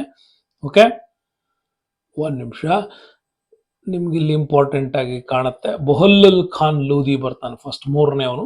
ಅದಾದ್ಮೇಲೆ ಬರೋದು ಸಿಕಂದರ್ ಶಾ, ಸಿಕಂದರ್ ಲೋಧಿ ಬರ್ತಾನೆ ಇಲ್ಲಿ. ಸಿಕಂದರ್ ಲೋಧಿ ಆದ್ಮೇಲೆ ಬರೋನು ಯಾರು, ಇಬ್ರಾಹಿಂ ಲೋಧಿ. ಹಂಗಾಗಿ ನಮ್ಗೆ ಬರಬೇಕಾಗಿದ್ದು 3, 1, 2 ಇದ್ರ ಸೀರೀಸ್ ಬರಬೇಕಾಗಿತ್ತು. 3, 1, 2 ಇಲ್ಲಿ ಎಲ್ಲೂ ಇಲ್ಲ ನಮ್ಗೆ, ಹಂಗಾಗಿ ಇದಕ್ಕೆ ಆ ಕಾಲಕ್ಕೆ ಒಂದು ಸ್ಟಾರ್ ಗ್ರೇಡ್ ಬಂದಿತ್ತಿದು. ನೋಡಿ, ಇಲ್ಲಿ ಬೌಲಲ್ ಖಾನ್ ಲೂದಿ ಸ್ಟಾರ್ಟ್ ಮಾಡಿದ್ದು 1451ರಿಂದ 89ರವರೆಗೆ. ಅದಾದ್ಮೇಲೆ ಸಿಕಂದರ್ ಲೂದಿ ಅಥವಾ ಸಿಕಂದರ್ ಶಾ ಅಂತ ಕರಿತಾ ಇದ್ರು 1481ರಿಂದ 17ರವರೆಗೆ. ಇಬ್ರಾಹಿಂ ಲೂದಿ 1517ರಿಂದ 26ರವರೆಗೆ ಇದ್ದ. ಹಾಗಾಗಿ ನಿಮ್ಗೆ ಇಲ್ಲಿ ಇಂಪಾರ್ಟೆಂಟ್ ಆಗಿ ಈ ಮ್ಯಾಟರ್ಗಳು ನಮ್ಗೆ ಅಷ್ಟು ಇಂಪಾರ್ಟೆಂಟ್ ಆಗಿ ಉಳಿತಾವಿಲ್ಲಿ. ಮತ್ತೆ ನಿಮ್ಗೆ ವೆರಿ ಇಂಪಾರ್ಟೆಂಟ್ ಆಗಿ ನಾನೊಂದಿಷ್ಟು ಮಾಹಿತಿ ಹೇಳ್ಬೇಕು ಅಂತಂದ್ರೆ, ನೋಡಿ, ಇಬ್ರಾಹಿಂ ಲೂದಿ ಬಗ್ಗೆ ಇತ್ತೀಚೆಗೆ ಒಂದು ವಿಶೇಷವಾದಂತ ಲೇಖನದಲ್ಲಿ ನಾನು ಓದಿದ್ದೀನಿ. ಇಬ್ರಾಹಿಂ ಲೂದಿ ಬಹಳ ಒಳ್ಳೆ ಕವಿತೆಗಳ ರಚನೆಕಾರ ಅಂತ ಕರೀತಾರೆ. ಹಂಗಾಗಿ ಗುಲ್ರುಕಿ ಅನ್ನುವಂತ ಕಾವ್ಯನಾಮದೊಂದಿಗೆ ದೆಹಲಿ ಸುಲ್ತಾನರಲ್ಲಿ ಯಾರು ಕಾವ್ಯಗಳನ್ನ ರಚನೆ ಮಾಡ್ತಾ ಇದ್ರು, ಕವಿತೆಗಳನ್ನ ಅಂತಂದ್ರೆ ಅದು ಇಬ್ರಾಹಿಂ ಲೂದಿ. ಇಬ್ರಾಹಿಂ ಲೂದಿ ಗುಲ್ರುಕಿ ಅನ್ನುವಂತ ಕಾವ್ಯನಾಮದೊಂದಿಗೆ ಕವಿತೆಗಳನ್ನ ಬರಿತಾ ಇದ್ದ ಅನ್ನೋದು ಕೂಡ ಸಿಗತ್ತೆ. ಓಕೆ, ಇದೇ ಸಿಕಂದರ್ ಶಾ ಅಥವಾ ಅವನಿಗೆ ಇನ್ನೊಂದು ಹೆಸರು ಸಿಕಂದರ್ ಲೂದಿ ಅಂತ ಕರಿತೀವಿ. ಆಗ್ರಾ ನಗರದ ನಿರ್ಮಾಣಕಾರ ಅಂತ ಕರಿತೀವಿ. ಯಾಕಂತಂದ್ರೆ ಮಥುರಾ ದೇವಾಲಯವನ್ನ ಲೂಟಿ ಮಾಡಿ ಅದರ ಹಣದಿಂದ ಕಟ್ಟಿದ್ದೆ ಈ ಆಗ್ರಾ ನಗರ. ಇವತ್ತೇನು ಮೊಘಲರಲ್ಲಿ ಆಗ್ರಾ ಫೇಮಸ್ ಆಗತ್ತೆ, ಅದಕ್ಕೆ ಮೂಲ ಕಾರಣ ಇದೇ ಸಿಕಂದರ್ ಲೋಧಿ. ನೆಕ್ಸ್ಟ್ ನಮ್ಗೆ ಅಫ್ಘನ್ ರಾಜವಂಶದ ಆಡಳಿತ ಅಂತ, ಇದನ್ನ ಕಟ್ಟಾ ಅಫ್ಘನ್ಸ್ ಅಂತಾನು ಕೂಡ ಇವ್ರನ್ನ ಕರಿತೀವಿ. ಅದು ನಮ್ಗೆ ಇಂಪಾರ್ಟೆಂಟ್ ಆಗಿ ಸಿಗತ್ತೆ. ಸೊ ಮುಂದಿನ ಕ್ವಶನ್ ಏನ್ ಕೇಳಿದಾರೆ ನೋಡಿ, ಡೆಲ್ಲಿ ಸುಲ್ತಾನ್ ಸಂಬಂಧಪಟ್ಟಂಗಿದು 2013ರಲ್ಲಿ ಕೇಳಿದ್ದಾರೆ. ಅಮೀರ್ ಖುಸ್ರೋ, ಹಸನ್ ನಿಜಾಮಿ, ಉತ್ಬಿ ಮತ್ತೆ ಜಿಯಾವುದ್ದೀನ್ ಬರ್ಣಿ ಬಗ್ಗೆ ಕೇಳಿದ್ದಾರೆ. ಅದು ಅಮೀರ್ ಖುಸ್ರೋ ಮಿತುಹುಲ್ ಫುತಾ ಅಂತ ಹೇಳಿ. ಅಮೀರ್ ಖುಸ್ರೋ ಫುಲ್ ವಿಡಿಯೋ ನಿಮ್ಗೆ ಕೆಳಗಡೆ ಡಿಸ್ಕ್ರಿಪ್ಷನ್ಸ್ ಅಲ್ಲಿ ಇದೆ, ದಯವಿಟ್ಟು ನೋಡ್ಕೊಳ್ಳಿ. ಹಸನ್ ನಿಜಾಮಿ ಬರ್ತಾನೆ, ತಾಜುಲ್ ಮಾಸಿರ್ ಅಂತ, ಕುತುಬುದ್ದೀನ್ ಐಬಕ್ ಕಾಲಕ್ಕೆ ಬಂದವರು ಇವರು. ಉತ್ಬಿ ಅಂತ ಬಂದ್ರೆ ತಾರಿಕ್ ಇ ಯಾಮಿನಿ ಅಂತ. ಜಿಯಾವುದ್ದೀನ್ ಬರ್ಣಿ ಬರೆದದ್ದು ತಾರಿಕ್ ಫಿರೋಜ್ ಶಾಹಿ ಅನ್ನುವಂಥ ಕೃತಿ. ಇವು ಇಂಪಾರ್ಟೆಂಟ್ ಆಗಿರ್ತಕ್ಕಂತಹ ದೆಹಲಿ ಸುಲ್ತಾನರ ಕಾಲದಲ್ಲಿ ಸಾಹಿತ್ಯಕ್ಕೆ ಬಳ್ತವೆ. ನೋಡಿ, ಸಾಹಿತ್ಯದಲ್ಲಿ ನಿಮ್ಗೆ ಅಮೀರ್ ಖುಸ್ರೋ ಬಗ್ಗೆ ಹೇಳೋದಾದ್ರೆ ಮಿತಾವುಲ್ ಫುತೋ ಅಂತೇಳಿ, ಇಂಗ್ಲಿಷಲ್ಲಿ ಕೀ ಟು ದ ವಿಕ್ಟರೀಸ್ ಅಂತ ಬರೀತಾರೆ. ಹಸನ್ ನಿಜಾಮಿ ತಾಜುಲ್ ಮಾಸಿರ್ ಬರೆದಿರ್ತಕ್ಕಂಥ ಕ್ರೌನ್ ಆಫ್ ಗ್ಲೋರಿಯಲ್ ಡೀಡ್ಸ್ ಅಂತ. ನೋಡಿ, ದೆಹಲಿ ಸುಲ್ತಾನರ ಕಾಲದಲ್ಲಿ ರಚನೆಯಾದಂತ ಮೊಟ್ಟ ಮೊದಲ ಪರ್ಷಿಯನ್ ಕೃತಿ ಯಾವುದು ಅಂತ ಕೇಳ್ತಾರೆ. ಮೊಟ್ಟ ಮೊದಲ ಪರ್ಷಿಯನ್ ಯಾವ ಕೃತಿ ಯಾವುದು ಅಂದ್ರೆ ತಾಜುಲ್ ಮಾಸಿರ್. ಇದು 1191ರಿಂದ 92ರಿಂದ 1228ರವರೆಗೆ ಆಳದಂತ Delhi ಸುಲ್ತಾನರ crown of glorious deeds ಅಂತ ಏನ್ ಕರಿತೀವಲ್ಲ, ಕುತುಬುದ್ದೀನ್ ಐಬಕ್ ನಿಂದ ಇಲ್ತಮಶ್ ವರೆಗೂ ಕೂಡ ಇದು ಎಕ್ಸ್ಪ್ಲೈನ್ ಮಾಡುತ್ತೆ. ಓಕೆ, ಅದು ಹಸನ್ ನಿಜಾಮಿ. ಉತ್ಬಿ ಬಂದ್ರೆ ತಾರಿಕ್ ಇ ಯಾಮಿನಿ ಅನ್ನುವಂತಹದ್ದು. ಇದು ಗಜ್ನಿಯಲ್ಲಿ ದೊರೆ ಸಬಕ್ತಗೀನ್ ಏನ್ ಅಧಿಕಾರಕ್ಕೆ ತಂದ ಗಜ್ನಿ ಆಡಳಿತದಲ್ಲಿ, ಅಲ್ಲಿಂದ ಮೊಹಮ್ಮದ್ ಗಜ್ನಿ ವರೆಗೂ ಕೂಡ, ಅಲಪ್ತಗೀನ್, ಸಬಕ್ತಗೀನ್, ಮೊಹಮ್ಮದ್ ಗಜ್ನಿ, ಇವ್ರು 3 ಜನ, ಸಬಕ್ತಗೀನ್, ಅಲಪ್ತಗೀನ್, ಮೊಹಮ್ಮದ್ ಗಜ್ನಿ ವರೆಗೆ ಆಳದಂತ ವಿವರಗಳನ್ನ ತಾರಿಕ್ ಇ ಯಾಮಿನಿ ಕೃತಿ ಇಲ್ಲಿ ನಮ್ಗೆ ಎಕ್ಸ್ಪ್ಲೈನ್ ಮಾಡುತ್ತೆ. ಮತ್ತೆ ಮೊಹಮ್ಮದ್ ಬಿನ್ ತೊಗಲಕ್ ಅಲ್ಲ, ಮೊಹಮ್ಮದ್ ಗಜ್ನಿ ಏನ್ ಭಾರತದ ಮೇಲೆ ದಂಡಯಾತ್ರೆ ಮಾಡಿದ್ರ ಅದರ ಪೂರ್ತಿ ವಿವರಣೆಗಳನ್ನು ಒಳಗೊಂಡ ಕೃತಿ ಯಾವುದು ಅಂದ್ರೆ ತಾರಿಕ್ ಇ ಯಾಮಿನಿ ಅಂತ. ಹಂಗಾಗಿ ಈತ ಮೊಹಮ್ಮದ್ ಗಜ್ನಿಗೆ ಒಬ್ಬ ಕಾರ್ಯದರ್ಶಿಯಾಗಿ ಸೇವೆಯನ್ನ ಸಲ್ಲಿಸ್ತವನು ಉತ್ಬಿ. ಇದನ್ನ ನಿಮ್ಗೆ ಇನ್ನೂ ಇಂಪಾರ್ಟೆಂಟ್ ಆಗಿ ನೋಡ್ಕೊಳ್ಳಿ.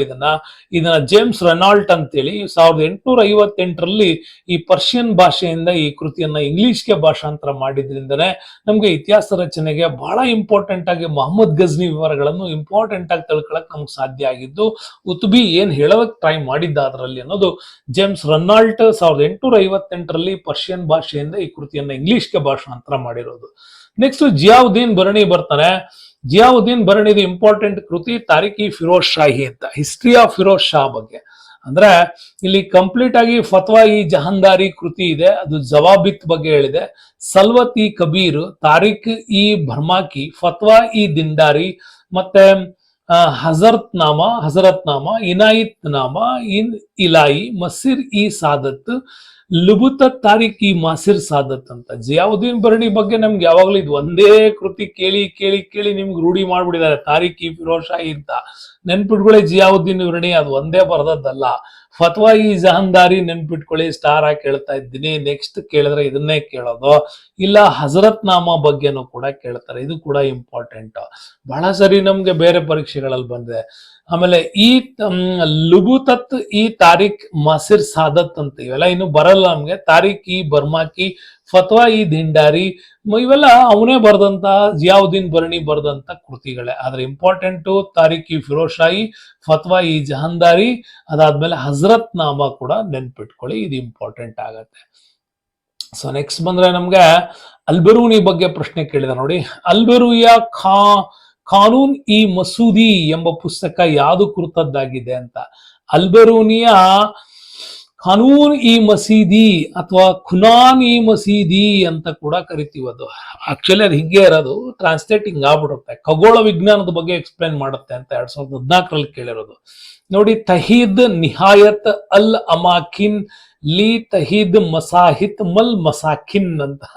ಇದಿಷ್ಟು ಕೂಡ ಇಂಪಾರ್ಟೆಂಟ್ ಆಗಿರೋ ಹೆಸರದು. ತಹೀದ್ ನಿಹಾಯತ್ ಅಲ್ ಅಮಾಕಿನ್ ಲಿ ತಹೀದ್ ಮಸಾಫತ್ ಅಲ್ ಮಸಾಕಿನ್ ಅಂತ. ಇದು ಗಣಿತ ಕೃತಿ, ಇದು ಆ ಕಾಲಕ್ಕೆ ರಚನೆ ಆಗಿರೋದು. ಅಲ್ಬೆರೂನಿದು ಗಣಿತ ಕೃತಿ ಯಾವುದು ಅಂತ ಕೇಳಬಹುದು ನಿಮ್ಗೆ. ಅಲ್ಬೆರೂನಿ ಬರೆದಂತ ಗಣಿತ ಕೃತಿ ಇದು. ಅದಕ್ಕೆ ಅರ್ಧ ಹೆಸರು ನಿಮ್ಗೆ ಕೊಡ್ತಾರೆ, ತಹೀದ್ ನಿಹಾಯತ್ ಅಲ್ ಅಮಾಕಿನ್ ಅಂತ ಕೊಡ್ತಾರೆ. ಇಷ್ಟೇ ಕೊಡೋದು ಅವರು, ತಹೀದ್ ನಿಹಾಯತ್ ಅಲ್ ಅಮಾಕಿನ್. ಇದು ಏನ್ ಹೇಳುತ್ತೆ ಅಂತಂದ್ರೆ, ಮೊಟ್ಟ ಮೊದಲ ದೆಹಲಿ ಸುಲ್ತಾನರ ಕಾಲದಲ್ಲಿ ರಚನೆಯಾದಂತ ಒಂದು ಗಣಿತ ಭೌಗೋಳಿಕ ಕೃತಿ ಅಂತ ಕರಿತೀವಿ. ಅಂದ್ರೆ ಅಕ್ಷಾಂಶಗಳು ಮತ್ತು ರೇಖಾಂಶಗಳ ಬಗ್ಗೆ ಇವನು ಎಕ್ಸ್ಪ್ಲೈನ್ ಮಾಡಿದ್ದ. ಯಾಕೆ ಎಕ್ಸ್ಪ್ಲೈನ್ ಮಾಡಿದ್ದ ಅಂತಂದ್ರೆ, ನೀವು ಯಾವ ಕಡೆ ಮರಳುಗಾಡಲ್ಲಿದ್ರು ಹೆಂಗೆ ನೀವು ಮೆಕ್ಕಾಕ್ ಬರಬೇಕು ಅನ್ನೋದನ್ನ ಆತ ಒಂದು ಮ್ಯಾಪ್ ಅನ್ನ ರಚನೆ ಮಾಡಿದ್ದ. ಹಂಗಾಗಿ ಅಲ್ಬೆರೂನಿಯ ಈ ಮ್ಯಾಪೆ ಅವಾಗಿನ ಕಾಲಕ್ಕೆ ತುಂಬಾನೇ ಇಂಪಾರ್ಟೆಂಟ್ ಆಗಿ ಅವತ್ತಿನ ಯಾತ್ರಾರ್ಥಿಗಳಿಗೆ ಒಂದು ದಿಕ್ಕನ್ನ ಸೂಚನೆ ಮಾಡ್ತಕ್ಕಂತ ಒಂದು ಪುಸ್ತಕ ಆಗಿತ್ತದು ಅಂತ ಕೂಡ ಹೇಳ್ತಾರೆ. ಹಂಗಾಗಿ ಇದು ಇಂಪಾರ್ಟೆಂಟ್. ನೆಕ್ಸ್ಟ್ ಇಸ್ತಿ ಅಲ್ ಉಹಾಜ್ ಅಂತ ಬರುತ್ತೆ. ಅಲ್ ಮೊಮಿನಾಶಿ ಶಫಾತ್ ಅಲ್ ಅಸ್ತುರ್ಲಾಬ್ ಅಂತ ಈ ಕೃತಿನೂ ಕೂಡ ರಚನೆ ಮಾಡಿದ್ದಾನೆ. ಇದರಲ್ಲಿ ಅವನು ಎಕ್ಸ್ಪ್ಲೇನ್ ಮಾಡಿರೋದು ಭೂಮಿಯ ಚಲನೆ ಬಗ್ಗೆ ವಿವರಿಸುವಂತಹ ಅಲ್ಬೆರೂನಿಯ ಕೃತಿ ಯಾವುದು ಅಂತ ಕೇಳ್ತಾರೆ. ಕೇಳೋದು ಎಕ್ಸಾಮಿಗೆ ಇದಿಷ್ಟೇ ಅವರು. ಇಸ್ತಿ ಅಲ್ ಅಬ್ ಅಲ್ ಉಹೂಜ್ ಉಹೂಜ್ ಅಂತ ಕೇಳ್ಬೋದು. ಇಸ್ತಿ ಅಲ್ ಅಬ್ ಉಹೂಜ್ ಅಂತ ಕೇಳ್ಬೋದು. ನೆನ್ಪಿಟ್ಗಳಿದನ್ನ, ಯಾಕಂತಂದ್ರೆ ಕಷ್ಟ ನೆನ್ಪಿಟ್ಕೊಳ್ಳೋದು, ಆದ್ರೂ ಅನಿವಾರ್ಯ ನೀವು ಇದನ್ನ ನೆನ್ಪಿಟ್ಕೊಳ್ಬೇಕು. ಆದ್ರೂ ಅರ್ಧ ಬರ್ಧದಲ್ಲಿ ನಿಮ್ಗೆ ನೆನ್ಪಿಟ್ಕೊಳಕ್ಕೆ ಆಗದೆ ಇದ್ರು ಒಂದ್ ಸ್ವಲ್ಪನಾರು ನೀವು ಟ್ರೈ ಮಾಡ್ಬೇಕಷ್ಟೇ. ಇಸ್ತಿ ಅಸ್ತಿ ಹೆಂಗೋ ನೆನ್ಪಿಟ್ಕೊಳ್ಳಿ. ಇಸ್ತಿ ಅಬ್ ಅಲ್ ಉಜುಹು. ಉಜುಹು ಅಂತಂದ್ರೆ ಅದು ಭೂಮಿ ಚಲನೆ ಬಗ್ಗೆ ವಿವರಣೆ ಮಾಡಿರುವಂತ ಕೃತಿ. ಕಿತಾಬ್ ಅಲ್ ಶೈಧಾನ ಅಂತ ಬರುತ್ತೆ. ಇದು ಒಂದು ಔಷಧಿ ಶಾಸ್ತ್ರದ ಬಗ್ಗೆ ಬರೆದಿರ್ತಕ್ಕಂಥ ಕೃತಿ ಇದು. ಆಮೇಲೆ ಇಫ್ರಾದ್ ಅಲ್ ಮಖಾಲ್ ಫಿ ಅಮ್ರಾ ಅಲ್ ಇಲಾಲ್ ಅಂತ ಬರುತ್ತೆ. ಗ್ರಹಣಗಳ ಬಗ್ಗೆ ವಿವರಣೆ ಮಾಡಿದಂತ ಕೃತಿ. ಹಂಗಾಗಿ ಅಲ್ಬೆರೂನಿಯನ್ನ ನೀವು ಬರೀ ಯಾವುದೋ ಒಂದು ವಿಚಾರಕ್ಕಷ್ಟೇ ಯೋಚನೆ ಮಾಡಬೇಡಿ. ದಯವಿಟ್ಟು ಇವನ ಅಷ್ಟು ಕೃತಿಗಳ ಬಗ್ಗೆ ಸ್ವಲ್ಪ ಗಮನ ಹರಿಸಿ. ಅಲ್ಬೆರೂನಿ ಖಗೋಳ ವಿಜ್ಞಾನಕ್ಕೆ ಬರೆದು ಕಾನೂನ್ ಇ ಮಸೂದಿ ಅಂತ ಇನ್ನೂ ಉದ್ದ ಇದೆ ಅದು, ಬಟ್ ಇಷ್ಟೇ ಕೊಟ್ಟಿದ್ದಾರೆ ನಿಮ್ಗೆ. ಇದರ ಆಧಾರದ ಮೇಲೆ ನಾನು ನಿಮ್ಗೆ ಹೇಳ್ತಾ ಇರೋದು. ತಹೀದ್ ನಿಹಾಯತ್ ಅಲ್ ಅಮಾಕಿನ್ ಅಂತ ಕೊಡ್ಬೋದು, ಅಥವಾ ಇಸ್ತಿ ಅಬ್ ಹಲ್ ಉಜುಹಾ ಅಂತ ಕೊಡ್ಬೋದು, ಅಥವಾ ಕಿತಾಬ್ ಅಲ್ ಶೈಧಾನ್ ಅಂತ ಕೊಡ್ಬೋದು. ನೋಡಿ, ಶೈಧಾನ್ ನೆನ್ಪಿಟ್ಕೊಳ್ಳಿ. ಆಮೇಲೆ ಇಫ್ರಾದ್ ಅಲ್ ಮಖಾಲ್ ಫ್ರೀ ಅಮ್ರಾ ಅಂತ ಕೂಡ ಕೇಳ್ಬೋದು. ಇದು ಗ್ರಹಣಗಳ ಬಗ್ಗೆ ಕೊಡ್ತೆ ಅಂತ ಪುಸ್ತಕ. ಇವೆಲ್ಲ ಅಲ್ಬೆರೂನಿ ಬರೆದಂತ ಇಂಪಾರ್ಟೆಂಟ್ ಕೃತಿಗಳಿವು. ನೆಕ್ಸ್ಟ್ ಬರೋಣ, ದೆಹಲಿ ಸುಲ್ತಾನರ 8 ಸುಲ್ತಾನರುಗಳಿಗೆ ಸಾಕ್ಷಿಯಾದವನು ಯಾರು ಅಂತ. ಅಮೀರ್ ಖುಸ್ರೋ ಬಗ್ಗೆ ನಿಮ್ಗೆ ಆಲ್ರೆಡಿ ವಿಡಿಯೋ ಇದೆ, ನೋಡ್ಕೋಬೇಕು ಅಂತ ಹೇಳ್ತಾ ಇದ್ದೀನಿ. ನೆಕ್ಸ್ಟ್ ಬರೋಣ, ಈ ಕೆಳಗಿನ ದೆಹಲಿ ಸುಲ್ತಾನರಲ್ಲಿ ಯಾರು ಹಿಂದೂ ಮಾತೆಯರಿಗೆ ಜನಿಸಿದವರು ಅಂತ ಕೇಳ 2014. ಓಕೆ, ಅದರಲ್ಲಿ ಹಿಂದೂ ಮಾತೆಯರಿಗೆ ಜನಿಸಿದವರು ಅಂತ ಬಂದ್ರೆ ನಾಸಿರುದ್ದೀನ್ ಖುಸ್ರು ಒಬ್ಬ ಬರ್ತಾನೆ. ಅದಾದ್ಮೇಲೆ ಗಿಯಾಸುದ್ದೀನ್ ತುಘಲಕ್ ಕೂಡ ಬರ್ತಾನೆ. ಅದಾದ್ಮೇಲೆ ನಮ್ಗೆ ಇಂಪಾರ್ಟೆಂಟ್ ಆಗಿ ಬರೋದು ಸಿಕಂದರ್ ಲೋಧಿ ಬರ್ತಾನೆ. ಈ 3 ಜನರು ರಜಪೂತ ರಾಣಿಯರಿಗೆ ಜನಿಸಿದಂತವ್ರು ಇವರು. ಹಂಗಾಗಿ ಹಿಂದೂ ಮಾತೆಯರಿಗೆ ಜನಿಸಿದವರು ಅಂದ್ರೆ ಇವರು 3 ಜನರ ಹೆಸರನ್ನ ಇಲ್ಲಿ ನಮ್ಗೆ ಹೇಳಲಾಗತ್ತೆ. ಓಕೆ, ಅದು ಕೂಡ ನಿಮ್ಗೆ ಇಂಪಾರ್ಟೆಂಟ್ ಆಗತ್ತೆ. ಸೊ ನೆಕ್ಸ್ಟ್ ಬಂದ್ರೆ ನಮ್ಗೆ ಫಿರೋಜ್ ಶಾ ತುಘಲಕ್ ಬಗ್ಗೆ ಕೇಳಿದಾರೆ ನೋಡಿ. ಫಿರೋಜ್ ಶಾ ತುಘಲಕ್ ಸ್ಥಾಪಿಸಿದ 2 ಪ್ರಮುಖ ನಗರಗಳು ಯಾವುದು ಅಂತ. ಓಕೆ, ಫತೇಬಾದು, ಜೌನ್ಪುರ, ದೆಹಲಿ, ಆಗ್ರಾ. ಆಗ್ರಾ ನಿಮ್ಗೆ ಹೇಳ್ದೆ ನಾನು, ಹೌದಾ? ಯಾರೋ ಈ ಹಿಂದೆನೆ ಲೂದಿ ಡೈನೆಸ್ಟಿಯಲ್ಲಿ ಸ್ಥಾಪನೆ ಆಗಿದ್ದದ್ದು, ಸಿಕಂದರ್ ಲೂದಿಯಿಂದ. ದೆಹಲಿ ಒಂದು ನಿಮ್ಗ ತೋಮಾರ್ ಕಾಲದಲ್ಲೇ ರಚನೆ ಆಗಿದೆ, ರಜಪೂತ್ರ ಕಾಲದ್ದು. ಎರಡೇ ಬರೋದು ಫತೇಬಾದ್ ಮತ್ತೆ ಜೌನ್ಪುರ ಅಂತ. ಓಕೆ, ಫತೇಬಾದ್ ಅನ್ನ ಹೊಸ ರಾಜಧಾನಿಯಾಗಿ ಆತ ನಿರ್ಮಾಣ ಮಾಡಿದ್ದ, ಯಾರು? ಫಿರೋಜ್ ಶಾ ತುಘಲಕ್. ಜೌನ್ಪುರವನ್ನ ಕಟ್ಟಿದ್ದು ಮೊಹಮ್ಮದ್ ಬಿನ್ ತುಘಲಕ್ನ ನೆನಪಿಗೆ. ಈತ ಕಟ್ಟಿಸಿದಂತ ಜುನಾ ಖಾನ್ ನ ನೆನಪಿಗಾಗಿ ಫಿರೋಜ್ ಶಾ ತುಘಲಕ್ ಕಟ್ಟಿದ್ದು ಜೌನ್ಪುರ ಅಂತ ಹೇಳಿ. ಅಲ್ಲಿಗೆ ಹಿಸ್ಸಾರ್ ಇ ಫಿರೋಜ್ ಅಂತ ಕಟ್ತಾನೆ. ಫತೇಬಾದ್ ಅನ್ನು ಕಟ್ಟಿದ್ದು ಅವನ ಮಗ ಫತೇ ಖಾನ್ ನೆನಪಿಗೆ ಕಟ್ಟಿದ್ದು. ಫಿರೋಜ್ಪುರ ಇವತ್ತಿನ ಪಂಜಾಬ್ ನಗರ. ಫಿರೋಜ್ ಶಾ ಕೋಟ್ಲಾ ಇವತ್ತು ದೆಹಲಿಯಲ್ಲಿ ಇರ್ತಕ್ಕಂಥ ಕ್ರಿಕೆಟ್ ಸ್ಟೇಡಿಯಂನ ಆ ಕೋಟೆ ಭಾಗ, ಅದು ಫಿರೋಜ್ ಶಾ ಕೋಟ್ಲಾ. ಇದು ಯಾರು? ಫಿರೋಜ್ ಶಾ ತುಘಲಕ್ ನಿರ್ಮಾಣ ಮಾಡಿದ್ದು. ಒಂದು ಫತೇಬಾದ್, ಇನ್ನೊಂದು ಜೌನ್ಪುರ, ಮತ್ತೊಂದು ಹಿಸ್ಸಾರು, ಮತ್ತೊಂದು ಫತೇಬಾದ್, ಆಮೇಲೆ ಫಿರೋಜ್ಪುರ, ಫಿರೋಜ್ ಶಾ ಕೋಟ್ಲಾ. ಇವೆಲ್ಲ ಫಿರೋಜ್ ಶಾ ತುಘಲಕ್ ನಿರ್ಮಾಣ ಮಾಡದಂಥದ್ದು. ನೆಕ್ಸ್ಟ್ ಬರೋಣ, ದಿವಾನಿ ಆರ್ಜ್ ಅಥವಾ ಸೈನ್ಯ ಇಲಾಖೆಯನ್ನ ಸ್ಥಾಪನೆ ಮಾಡಿದವರು ಯಾರು? ದಿವಾನಿ ಆರ್ಜ್ ಅನ್ನ ಮಾಡಿದವನು ಬಲ್ಬನ್. ಓಕೆ, ದಿವಾನ್ ಅಂತಂದ್ರೆ ಆರಿಜ್, ದಿವಾನಿ ಆರಿಜ್ ಅಂದ್ರೆ ಸೈನ್ಯ ಇಲಾಖೆ. ಅದರ ಮುಖ್ಯಸ್ಥನನ್ನ ಆರಿಜ್ ಇ ಮಮಾಲಿಕ್ ಅಂತ ಕೂಡ ಕರಿತಾ ಇದ್ರು, ಆರಿಜ್ ಇ ಮಮಾಲಿಕ್ ಅಂತ. ಇದೇ ಸೈನ್ಯಕ್ಕೆ ಸಂಬಂಧಪಟ್ಟಂಗೆ ದಿವಾನಿ ವಿಜಾರತ್ ಅಂತ ಬರ್ತಾನೆ, ಇದರಲ್ಲಿ ವಜೀರ್ ಅದರ ನೇಮಕ ಆಗಿದ್ದ. ಇವನ ನೇತೃತ್ವದಲ್ಲೇ ಎಲ್ಲಾ ಹಂತದಲ್ಲೂ ಕಂದಾಯ ಇಲಾಖೆಯನ್ನು ಕೂಡ ಮೇಂಟೈನ್ ಮಾಡ್ತಾ ಇದ್ರು. ದಿವಾನಿ ಇನ್ಶಾ ಅಂತ ಬರ್ತಾನೆ, ಇನ್ಶಾ ಅಂದ್ರೆ ದಬೀರಿ ಇನ್ಶಾ, ಇದರ ನೇತೃತ್ವದಲ್ಲೇ ಪತ್ರ ವ್ಯವಹಾರವನ್ನ ನೋಡ್ಕೊಳ್ತಿದ್ದಂತಹ ಒಂದು ಎಕ್ಸ್ಟರ್ನಲ್ ಅಫೇರ್ಸ್ ಮಿನಿಸ್ಟರ್ ಆಗಿಯೂ ಕೂಡ ಕೆಲಸ ಮಾಡಬೇಕಾಗಿತ್ತು. ದಿವಾನಿ ರಿಸಾಲತ್ ಅಂತ ಬರುತ್ತೆ, ಇಲ್ಲಿ ನ್ಯಾಯದ ಖಾಜಿ ನೇತೃತ್ವದ ಜೊತೆಗೂ ಕೂಡ ಧಾರ್ಮಿಕ ಇಲಾಖೆಯನ್ನ ಮೇಂಟೈನ್ ಮಾಡೋದು ದಿವಾನಿ ರಿಸಾಲತ್. ದಿವಾನಿ ಬಂದಗಾನ್ ಇದು ಸೈನ್ಯವನ್ನ ಇಂಪ್ಲಿಮೆಂಟ್ ಮಾಡೋದಕ್ಕೆ ಮಾಡಿದ್ದು. ಹಂಗಾಗಿ ಸೈನ್ಯ ಇಲಾಖೆಗೆ ಸಂಬಂಧಪಟ್ಟಂಗೆ ದಿವಾನ್ ಇ ಆರ್ಜ್ ಮತ್ತೆ ಅದರಲ್ಲಿ ದಿವಾನ್ ಇ ಬಂದಗಾನ್ ಅಂತ ಕೂಡ ಬರುತ್ತೆ.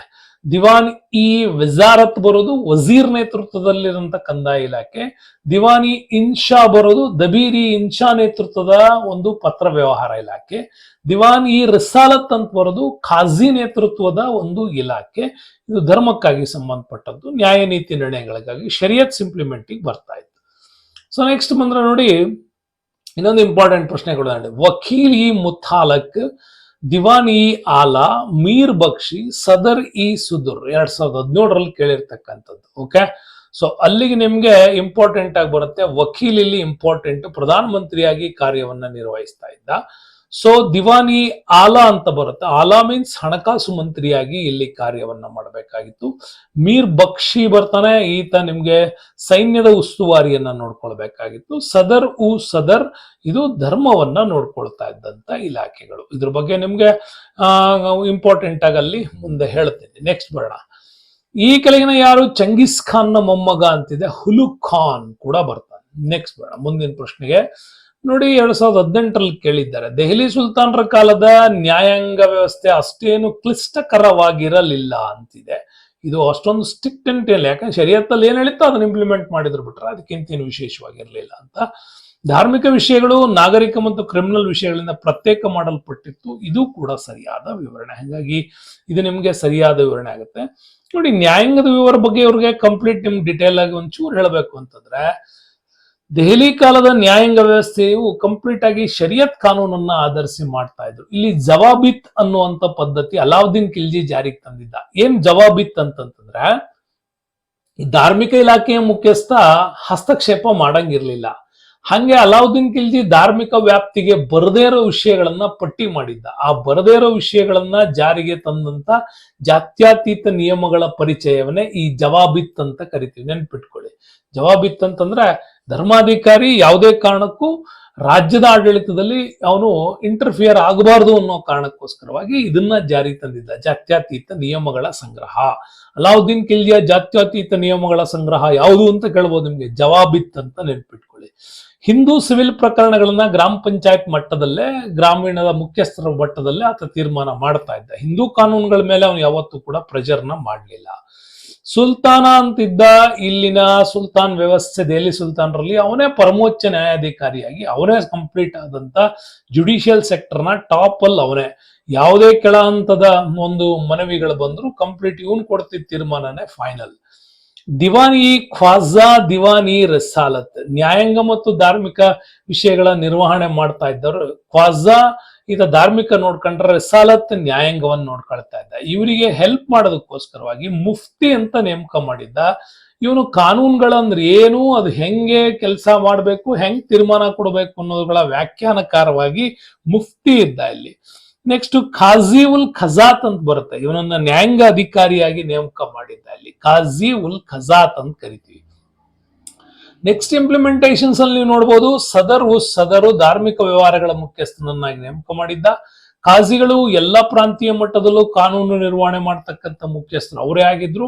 ಮಸೀದಿಗಳ ನಿರ್ವಹಣೆ ಮತ್ತು ಅದರ ಕಂಟ್ರೋಲಿಂಗ್ ಇವ್ರ ಕಾಲದಲ್ಲೇ ಇತ್ತು. ದಿವಾನಿ ಮಜಾಲಿಂ ಅಥವಾ ಮಜಾಲಿಕ್ ಅಂತ ಕೊಡ್ಬೋದು. ದಿವಾನಿ ಮಜಾಲಿಂ, ಮಜಾಲಿಕ್ ಕ್ರಿಮಿನಲ್ ಪ್ರಕರಣಗಳ ಮುಖ್ಯಸ್ಥ ಇವನಾಗಿರ್ತಿದ್ದ. ಅದರ ಟಾಪ್ ಹೆಡ್ ಅಲ್ಲಿ ಸದರ್ ಜಹಾನ್ ಅಂತ ಕೂಡ ಅವನಿಗೆ ಹೆಸರಿನ ಮುಂದೆ ಹಾಕ್ತಾ ಇದ್ರು. ದಿವಾನಿ ಮಜಾಲಿಂ ಕ್ರಿಮಿನಲ್ ಪ್ರಕರಣಗಳ ಒಂದು ಇಲಾಖೆ ಅದು, ಅದರಲ್ಲಿ ಮುಖ್ಯಸ್ಥನಾಗಿ ಸದರ್ ಜಹಾನ್ ಅಂತ ಕರೀತಾ ಇದ್ರು. ದಿವಾನಿ ರಿಸಾಲತ್ ಬಂದ್ರೆ ನಿಮ್ಗೆ ಸಿವಿಲ್ ಪ್ರಕರಣಗಳ ಮುಖ್ಯಸ್ಥನಾಗಿ ನೇಮಕ ಮಾಡ್ತಾ ಇದ್ರು. ಅದಕ್ಕೆ ಹೆಲ್ಪ್ ಮಾಡೋದಕ್ಕೆ ವಾಲಿ ಅಥವಾ ಮುಕ್ತಿ ಅಂತ, ಪ್ರಾಂತೀಯ ಮಟ್ಟದಲ್ಲಿ ಕಾನೂನು ಸುವ್ಯವಸ್ಥೆಗಳನ್ನ ಕಂಟ್ರೋಲ್ ಮಾಡ್ತಾ ಇದ್ದವರು ವಾಲಿ ಅಥವಾ ಮುಕ್ತಿ ಅಂತ. ಶಿಕ್ದಾರ್ಗಳು ಅಥವಾ ಶಿಕ್ ಅಂತ ಏನ್ ಕರಿತೀವಿ ಪ್ರಾಂತ್ಯಗಳು, ಅಲ್ಲಿನ ಶಿಕ್ದಾರ ಕಾನೂನಿನ ಮುಖ್ಯಸ್ಥ. ಕೊತ್ವಾಲ್ ಅಂತಿದ್ದ, ಆತ ಪೊಲೀಸ್ ಮುಖ್ಯಸ್ಥನಾಗಿ ಕೆಲಸ ಮಾಡ್ತಾ ಇದ್ದ. ಮುಹತಾಸಿಬ್ ನೆನ್ಪಿಟ್ಕೊಳ್ಳಿ, ಇಂಪಾರ್ಟೆಂಟ್ ಇದು ಸ್ಟೇಟ್ ಪ್ರಕರಣಗಳ ಪ್ರಾಸಿಕ್ಯೂಟರ್ ಅಂತ ಏನ್ ಕರಿತೀವಲ್ಲ ಈಗ, ಅಂತ ಒಂದು ಮುಹತಾಸಿಬ್ ಅನ್ನುವಂತ ಇಲಾಖೆ ಇತ್ತು. ಸ್ಟೇಟ್ ಲೆವೆಲ್ ಅಲ್ಲಿ ಹೈಕೋರ್ಟ್ ಪ್ರಕರಣಗಳನ್ನು ಈಗ ನಾವು ಹೇಳ್ತೀವಲ್ವಾ, ಹಂಗಿದು ಸ್ಟೇಟ್ ಲೆವೆಲ್ ನ ಪ್ರಾಸಿಕ್ಯೂಟರ್ ಆಗಿ ಕೆಲಸ ಮಾಡ್ತಿದ್ದವನು ಮುಹತಾಸಿಬ್ ಅಂತ. ಇಸ್ಲಾಂ ಕಾನೂನು ಬೋಧಕ ಅಂತ ಕೂಡ ಕರಿತೀವಿ. ಸರ್ವಾಂಗೀಣ ಮಟ್ಟದಲ್ಲಿ ಕೇಂದ್ರದಿಂದ ಬಂದ ಆಧಾರಗಳನ್ನ ಪ್ರಾಂತೀಯ ಮಟ್ಟದಲ್ಲಿ ಹೆಂಗ್ ಇದನ್ನ ನೀವು ಪಾಲನೆ ಮಾಡಬೇಕು ಅನ್ನೋದನ್ನ ಎಕ್ಸ್ಪ್ಲೈನ್ ಮಾಡ್ತಾ ಇದ್ದವನೇ ಈ ಮುಹತಾಸಿಬ್ ಅಂತ ಕೂಡ ಕರಿತೀವಿ. ನೋಡಿ, ಇದಿಷ್ಟು ನಿಮ್ಗೆ ಕಾನೂನಿಗೆ ಸಂಬಂಧಪಟ್ಟಂತ ಒಂದು ವಿವರಗಳು. ಇದ್ರ ಬಗ್ಗೆ ಮತ್ತೆ ಕೆಲವು ಪ್ರಶ್ನೆಗಳಿದಾವೆ ನಿಮ್ಗೆ. ಫಿರೋಜ್ ಶಾ ತುಘಲಕ್ ನಾಣ್ಯ ಮುದ್ರಿಸುವಲ್ಲಿ ಹಲವಾರು ಸುಧಾರಣೆಗಳನ್ನು ಜಾರಿಗೆ ತಂದ ಅಂತಿದೆ. ಇದು ಕೂಡ ಮೊಹಮ್ಮದ್ ಬಿನ್ ತುಘಲಕ್ ಉತ್ತಮ ಗುಣಮಟ್ಟದ ನಾಣ್ಯಗಳನ್ನ ಜಾರಿಗೆ ತಂದನು ಅಂತಿದೆ. ಇಲ್ಲಿ ಸರಿಯಾದ ಸ್ಟೇಟ್ಮೆಂಟ್, ಆರ್ ತಪ್ಪು. ಯಾಕಂದ್ರೆ ಉತ್ತಮ ಗುಣಮಟ್ಟದ ನಾಣ್ಯಗಳನ್ನ ಮೊಹಮ್ಮದ್ ಬಿನ್ ತುಘಲಕ್ ಜಾರಿಗೆ ತರಲಿಲ್ಲ. ಸೊ ನೆಕ್ಸ್ಟ್ ಬಂದ್ರೆ ನಮ್ಗೆ ನೋಡಿ, ಮತ್ತೆ ನಗರಗಳ ಬಗ್ಗೆ ಕೇಳಿದರೆ ತುಘಲಕಾಬಾದ್, ಜಹಾನ್ ಪನಾ, ಫತೇಬಾದ್, ಸಿರಿಕೋಟೆ ಅಲ್ವಾ. ಸೊ ಸಿರಿಕೋಟೆ ನಿಮ್ಗೆ ಹೇಳಿದೀನಿ, ಅಲಾವುದ್ದೀನ್ ಖಿಲ್ಜಿ ನೇಮಕ ಮಾಡಿದ್ದು. ಫತೇಬಾದ್ ಅನ್ನ ಕಟ್ಟಿದವನು ಫಿರೋಜ್ ಶಾ ತುಘಲಕ್ ಹೌದು. ಜಹಾನ್ ಪನಾ ಮೊಹಮ್ಮದ್ ಬಿನ್ ತುಘಲಕ್ ನ ನೆನಪಿಗಾಗಿ ಕಟ್ಟಿದ್ದು. ತುಘಲಕಾಬಾದ್ ಗಿಯಾಸುದ್ದೀನ್ ತುಘಲಕ್. ಇದು ಕೂಡ ನಿಮ್ಗೆ 2018 ರಿಪೀಟ್ ಕ್ವಶನ್ಸ್. ನೆಕ್ಸ್ಟ್ 2018ರಲ್ಲಿ ಮತ್ತೆ ಸಾಹಿತ್ಯದ ಮೇಲೆ ರಿಪೀಟ್ ಕ್ವಶನ್ಸ್ ಇದೆ. ಜಿಯಾವುದ್ದೀನ್ ಬರ್ಣಿ ಬರ್ತಾನೆ, ತಾಲೂಕ್ ಇ ಫಿರೋಜ್ ಶಾ ಹಿ ಬರ್ದವನು ಅವನೇನೆ ಅಲ್ವಾ. ನೆಕ್ಸ್ಟ್ ಮೆನಾಜು ಸಿರಾಜ್ ಬರ್ತಾನೆ, ತಬಕತ್ ಇ ನಾಸಿರಿ ಕೃತಿ ಅವಂದೇನೆ, ರಜಿಯಾ ಸುಲ್ತಾನ್ ಕಾಲಕ್ಕೆ. ಹಸನ್ ನಿಜಾಮಿ ಬರ್ತಾನೆ, ಹಸನ್ ನಿಜಾಮಿ ತಾಜುಲ್ ಮಾಸಿರ್. ಕುತ್ಬಿ ಬರ್ತಾನೆ, ತಾರಿಕ್ ಇ ಯಾಮಿನಿ ಅಂತ. ಈಗ ನಾನು ಹೇಳಿದೀನಿ, ಮತ್ತೆ ರಿಪೀಟೆಡ್ ಕ್ವಶನ್ಸ್ ಅದು. ನೆಕ್ಸ್ಟ್ ಬಣ್ಣ ಫಿರೋಜ್ ಶಾ ತುಘಲಕ್ನ ಸಾರ್ವಜನಿಕ ಯೋಗಕ್ಷೇಮ ಕಾರ್ಯಗಳ ಯಾವ್ಯಾವ ಕೆಲಸ ಮಾಡಿದ್ರು ಅಂತ 2020ರಲ್ಲಿ ಪ್ರಶ್ನೆ. ಒಂದು ದಿವಾನಿ ಖೈರತ್ ಅಂತ ಹೇಳಿ ದಾನ ಧರ್ಮ ದತ್ತಿ ಇಲಾಖೆಗಳನ್ನ ನೋಡ್ಕೊಳ್ಳೋದಕ್ಕೋಸ್ಕರವಾಗಿ ದಿವಾನಿ ಖೈರತ್ ಅನ್ನುವಂಥ ವಿಭಾಗ ಇತ್ತು. ಇನ್ನು ಕೇಂದ್ರದಲ್ಲಿ ದಾರುಲ್ ಶಫಾ ಅಂತ ಹೇಳಿ ಒಂದು ಹಾಸ್ಪಿಟಲ್ಗಳನ್ನ, ಸಾರ್ವಜನಿಕ ಹಾಸ್ಪಿಟಲ್ಗಳನ್ನ ತಂದದ್ದು. ಇವೆರಡು ಫಿರೋಜ್ ಶಾ ತುಘಲಕ್ ತಂದದ್ದು. ಸಂಸ್ಕೃತ ಪಾಠಶಾಲೆ ಮತ್ತು ಮದ್ರಸೆಗಳು ಇವನ್ ಕಾಲಕ್ಕಂತೂ ಬರಲಿಲ್ಲ. ನಾಣ್ಯಗಳ ಮುದ್ರಣದಲ್ಲೂ ಕೂಡ ಇವನ್ ಕಾಲಕ್ಕೆ ಬರಲ್ಲ, ಯಾಕೆಂದ್ರೆ ಫಿರೋಜ್ ಶಾ ತುಘಲಕ್ ಕೇಳಿರೋದ್ರಿಂದ ಇವೆರಡೂ ಬರಲ್ಲ. ನೆಕ್ಸ್ಟ್ ನಮ್ಗೆ ಮುಂದುವರೆದ ಪ್ರಶ್ನೆ ನೋಡೋದಾದ್ರೆ ನೋಡಿ, ಇಲ್ಲೊಂದು ಪ್ರಶ್ನೆ ಕೇಳಿದ್ದಾರೆ. ತಾರಿಕುಲ್ ಹಿಂದ್ ಕೃತಿ, ತಾಜುಲ್ ಮಾಸಿರ್ ಕೃತಿ, ಆಮೇಲೆ ಖುಜಾಯಿನುಲ್ ಫುತುಹಾ ಮತ್ತೆ ಫುತುಹಾ ಸಲಾತೀನ್ ಅಂತ 2020ರಲ್ಲಿ ಕೇಳಿರುವಂತ ಪ್ರಶ್ನೆ. ಓಕೆ, ನಿಮ್ಗೆ ತಾರಿಕ್ ಇಲ್ ಹಿಂದ್ ಏನ್ ಹೇಳುತ್ತೆ ಅಂತಂದ್ರೆ, ಮೊಹಮ್ಮದ್ ಗಜ್ನಿಯ, ಈಗ ತಾನು ಹೇಳಿದ್ರೆ ನಮಗೆ ಭಾರತದಲ್ಲಿನ ಸಾಮಾಜಿಕ ಧಾರ್ಮಿಕ ಪರಿಸ್ಥಿತಿ ಕುರಿತು ಒಂದು ಪ್ರಾಮಾಣಿಕ ಮೂಲವನ್ನ ಕೊಟ್ಟಿತ್ತು ಅಂತೇಳಿ. ನೆಕ್ಸ್ಟ್ ತಾಜುಲ್ ಮಾಸಿರ್ ಬಗ್ಗೆ ಹೇಳಿದ್ದಾರೆ. ಮುಸ್ಲಿಂ ಆಡಳಿತದ ಆರಂಭ ಹೆಂಗಾಯ್ತು ಅನ್ನೋದನ್ನ ತಾಜುಲ್ ಮಾಸಿರ್ ನಿಮ್ಗೆ ಹೇಳದ್ನಲ್ಲ ಕುತುಬಿ ಕಾಲಕ್ಕೆ ಎಕ್ಸ್ಪ್ಲೈನ್ ಮಾಡುತ್ತೆ. ನೆಕ್ಸ್ಟ್ ನಮ್ಗೆ ಬರುವಂತದ್ದು ಫುತುಹ ಇ ಸಲಾಥೀನ್ ಅಂತ ಕರಿತೀವಿ.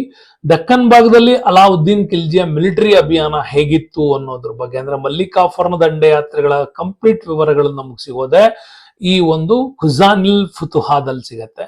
ಫುತುಹ ಇ ಸಲಾಥೀನ್ ಬರುತ್ತೆ. ಇದು ಮೊಹಮ್ಮದ್ ಗಜ್ನಿದಿಂದ ಮೊಹಮ್ಮದ್ ಬಿನ್ ತೊಗಲಕ್ ವರೆಗಿನ ಟರ್ಕಿ ಅಧಿಕಾರವನ್ನ ಎಕ್ಸ್ಪ್ಲೇನ್ ಮಾಡೋದೇ ಫುತುಹಾತ್ ಸಲಾಥೀನ್ ಅಂತ ನೆನ್ಪಿಟ್ಕೊಳ್ಳಿ. ಇವು ಇಂಪಾರ್ಟೆಂಟ್ ಆಗಿರ್ತಕ್ಕಂಥ ಕೃತಿಗಳು ಇಲ್ಲಿ ಆಗ್ತವೆ. ನೆಕ್ಸ್ಟ್ ಬರೋಣ, ಮತ್ತೆ ಆಡಳಿತದ ಬಗ್ಗೆ 2020ರಲ್ಲಿ ಕೇಳಿದ್ದಾರೆ ಸೇಮ್ ಕ್ವಶನ್. ಆರಿಜ್ ಇ ಮಮಾಲಿಕ್ ಅಂತ, ಆರಿಜ್ ಅಂತ ಬಂತು ಅಂದ್ರೆ ನಿಮಗೆ ನೆನ್ಪಿಟ್ಕೋಬೇಕು ಇದು ಸೈನ್ಯಕ್ಕೆ ಸಂಬಂಧಪಟ್ಟದ್ದು ಅಂತ. ಆರಿಜ್ ಇ ಮಮಾಲಿಕ್ ಸೈನ್ಯಕ್ಕೆ ಸಂಬಂಧಪಡುತ್ತೆ. ಬಾರಿದ್ ಇ ಮಮಾಲಿಕ್ ಅಂತ ಬರದೆ ರಾಜವಂಶದ ಇಂಟೆಲಿಜೆನ್ಸ್ ಸರ್ವಿಸಸ್ IS ಬ್ಯೂರೋ ಅಂತ ಏನ್ ಕರಿತೀವಿ ಅದಾಗಿ ಕೆಲಸ ಮಾಡ್ತಾ ಇತ್ತು. ದಾಬಿರ್ ಇ ಮಮಾಲಿಕ್ ಅಂತ ಬರೆದ ಇವನು ಪರ್ಸನಲ್ ಸೆಕ್ರೆಟರಿ ಆಗಿ ಕೆಲಸ ಮಾಡ್ತಿದ್ದವನು. ದಿವಾನಿ ರಿಯಾಸತ್ ಅಂತ ಬರುತ್ತೆ, ವ್ಯಾಪಾರ ಮತ್ತೆ ವಾಣಿಜ್ಯ. ಓಕೆ, ಇದು ಕೂಡ ರಿಪೀಟೆಡ್ ಕ್ವಶನ್ಸ್. ನೆಕ್ಸ್ಟ್ ಬರೋಣ, ಮೊಹಮ್ಮದ್ ಬಿನ್ ತೊಗಲಕ್ಕನ ಘಟನೆಗಳನ್ನ ಕ್ರಮಾನುಗತವಾಗಿ ಜೋಡಿಸಿ ಅಂತಿದೆ 2021 ಪ್ರಶ್ನೆ ಇದು. ಓಕೆ, ಸಿಂಹಾಸನದ ಪ್ರವೇಶ ಅಂದ್ರೆ ಆರಂಭದಲ್ಲಿ ಅಧಿಕಾರಕ್ಕೆ ಬಂದ, ಅದಾದ ಮೇಲೆ ರಾಜಧಾನಿಯ ವರ್ಗಾವಣೆ, ಅದಾದ್ಮೇಲೆ ಟೋಕನ್ ಕರೆನ್ಸಿ, ಆದಾಯದ ಸುಧಾರಣೆಗಳು ಅಂತ ಬರ್ತದೆ. ಸೊ ನಿಮ್ಗೆ ಇದು ಕಂಪ್ಲೀಟ್ ಆಗಿ ಡೀಟೇಲ್ ಆಗಿ ಕರೆಕ್ಟ್ ಆಗಿ 1 2 3 4 ಕರೆಕ್ಟ್ ಆಗಿ ಕೊಟ್ಟಿದ್ದಾರೆ. ಓಕೆ, ನೆಕ್ಸ್ಟ್ ಬೇಡ. ನೆಕ್ಸ್ಟ್ ಕ್ವಶನ್ಸ್ ಇದೆ ನೋಡಿ. ಫಿರೋಜ್ ಶಾ ತುಘಲಕ್ ಸಾಂಪ್ರದಾಯಿಕ ಶಿಯಾ ಮುಸಲ್ಮಾನ್, ಅವನು ರಾಜ್ಯ ನೀತಿಯ ವಿಷಯವಾಗಿ ಧಾರ್ಮಿಕ ಧರ್ಮಾಂಧತೆಯನ್ನ ಆತ ಆಶ್ರಯಿಸಿದ ಅಂತಿದೆ. ಓಕೆ, ನೆಕ್ಸ್ಟ್ ಯಾವಾಗಲೂ ಉಲೆಮೆಗಳ ಅಭಿಮಾನ ಮತ್ತು ಬೆಂಬಲವನ್ನ ಗೆಲ್ಲಲು ಪ್ರಯತ್ನಿಸ್ತಿದ್ದ, ರಾಜ್ಯ ವ್ಯವಹಾರಗಳಲ್ಲಿ ಧರ್ಮಶಾಸ್ತ್ರಜ್ಞರ ಪ್ರಭಾವವನ್ನ ಆತ ವಿಸ್ತರಿಸಿದ್ದ ಅಂತಿದೆ. ಅಲ್ಲಿಗೆ ನಿಮ್ಗೆ ಇದು ರೈಟ್ ಆಗಿದೆ, ಎ ಸರಿ ಇಲ್ಲ. ಯಾಕೆಂದ್ರೆ ಇವನು ಶಿಯಾ ಮುಸ್ಲಿಮ್ಸ್ ಅಲ್ಲ, ಇವನೊಬ್ಬ ಸುನ್ನಿ ಮುಸ್ಲಿಮ್ಸ್ ಆಗಿದ್ರಿಂದ ಈತ ಅದನ್ನ ಧಾರ್ಮಿಕ ಧರ್ಮಾಂಧತೆಯನ್ನ ಮೆರಿಲಿಕ್ಕೆ ಸಾಧ್ಯ. ಶಿಯಾ ಅಂದ್ರೆ ಸಮಾನತೆಯನ್ನ ಆತ ಕೊಡಬಹುದಾಗಿತ್ತು ಅನ್ನೋದನ್ನ ನಿಮ್ಗೆ ಪ್ರಶ್ನೆಯಲ್ಲೇ ಈಸಿಯಾಗಿ ಇದನ್ನ ಅರ್ಥ ಮಾಡ್ಕೊಳ್ಳೋದಕ್ಕೆ ಇದೆ. ನೆಕ್ಸ್ಟ್ ಕ್ವಶನ್ಸ್ ಕೇಳಿದಾರೆ ನೋಡಿ 2024ರಲ್ಲಿ ಇದಕ್ಕೆ ಸಂಬಂಧಪಟ್ಟಂಗೆ. ಅಮೀರ್ ಖುಸ್ರೋ ಸಬಕ್ ಇ ಹಿಂದಿ ಅಥವಾ ಭಾರತೀಯ ಶೈಲಿಯನ್ನ ರಚಿಸಿದ ಅಂತಿದೆ. ಇದು ರೈಟ್ ನಿಮ್ಗೆ. ಈತನ ಪ್ರಮುಖ ಸಾಹಿತ್ಯದ ರಚನೆಗಳೆಂದರೆ ಸಿಯಾರ್ ಅಲ್ ಔಲಿಯಾ ಹಾಗೂ ಫವೇದ್ ಉಲ್ ಫವಾದ್, ಇದು ಕೂಡ ಒಂದೇ ಕೃತಿ. ಹಂಗಾಗಿ ಇವೆರಡು ನಿಮ್ಗೆ ಎ ಮತ್ತೆ ಆರ್ ಸರಿಯಾಗಿದೆ. ಆರ್ ಎ ಆದ ಸರಿಯಾದ ವಿವರಣೆ ಅನ್ನೋದು ಕೂಡ ನಿಮ್ಗೆ ರೈಟ್ ಆಗುತ್ತೆ 2024ರ ಪ್ರಶ್ನೆ. ನೆಕ್ಸ್ಟ್ ನೋಡಿ ಇಂಪಾರ್ಟೆಂಟ್ ಕ್ವಶನ್ಸ್, ತೌಹೀದ್ ಹಿ ಇಲಾಹಿ ಬಗ್ಗೆ ನೋಡಿ. ಇದು ಇಸ್ಲಾಂನ ಯಾವ ತತ್ವಜ್ಞಾನಿಯ ಚಿಂತನೆಗಳನ್ನ ತಂದಿದೆ ಅಂದ್ರೆ ಇಬ್ನ ಇ ಅರಬ್ನ ಚಿಂತನೆಗಳನ್ನ ಅಕ್ಬರ್ ಕಾಲಕ್ಕೆ ತಂದದ್ದು. ತೌಹೀದಿ ಇಲಾಹಿ ಅಂದ್ರೆ ಇದೇನಿಲ್ಲ, ದಿವಾನ್ ದೀನಿ ಇಲ್ಲ, ಇದು ಮೊಘಲ್ರಿಗೆ ಬರುವಂತ ಪ್ರಶ್ನೆ, ನೆನ್ಪಿಟ್ಕೊಳ್ಳಿ. ಮಿಸ್ ಆಗಿ ಇಲ್ಲಿ ಬಂದಿದೆ, ಮೊಘಲರ ಪ್ರಶ್ನೆ ಇದೆ 2024ರದ್ದು. ತೌಹೀದಿ ಇಲಾಹಿ ಅಂದ್ರೆ ದೈವತ್ವದ ಏಕತೆ ಅಥವಾ ದೇವರ ಏಕತೆ ಅಂತ ಕರಿತೀವಿ. 1582ರಲ್ಲಿ ಅಕ್ಬರ್ ಪ್ರತಿಪಾದಿಸಿದಂತ ಅಲ್ಪಾವಧಿಯ ಧರ್ಮದ ಹೆಸರೇ ಈ ತೌಹೀದಿ ಇಲಾಹಿ ಅಂತ. ಮುಂದೆ ಇದೇ ದೀನಿ ಇಲಾಹಿ ಅಂತ ಪ್ರಚಾರಕ್ಕೆ ಪಡ್ಕೊಳ್ಳುತ್ತೆ. ಅಕ್ಬರ್ನ ಆಸ್ಥಾನ ಕವಿ ಅಬುಲ್ ಫಜಲ್ ರಚಿಸಿದಂತಹ ಒಂದು ನಿಯಮಾವಳಿಗಳನ್ನ ಅಕ್ಬರ್ ಕಾಲದಲ್ಲಿ ತೌಹೀದಿ ಇಲಾಹಿ ಅಂತಾನೆ ಅದನ್ನ ವಿವರಣೆ ಕೊಟ್ಟಿದ್ದ. ಯಾರು? ಅಬುಲ್ ಫಜಲ್. 1575ರಿಂದ ಇದರ ರಚನೆ ಶುರುವಾಗುತ್ತೆ. ಫತೇಪುರ್ ಸಿಕ್ರಿಯ ಪ್ರಾರ್ಥನಾ ಮಂದಿರ ಇಬಾದತ್ ಖಾನಾದಲ್ಲಿ ಇದನ್ನ ರಚನೆ ಮಾಡಿದ್ರು. ಇಬಾದತ್ ಖಾನಾದಲ್ಲೇ ಎಲ್ಲ ಧರ್ಮದವ್ರನ್ನ ಕರೆಸ್ಬಿಟ್ಟು ಸಮಾನ ಧರ್ಮಾಂತರಗಳನ್ನ ಅಲ್ಲಿ ಎಕ್ಸ್ಪ್ಲೈನ್ ಮಾಡಿದ್ದ.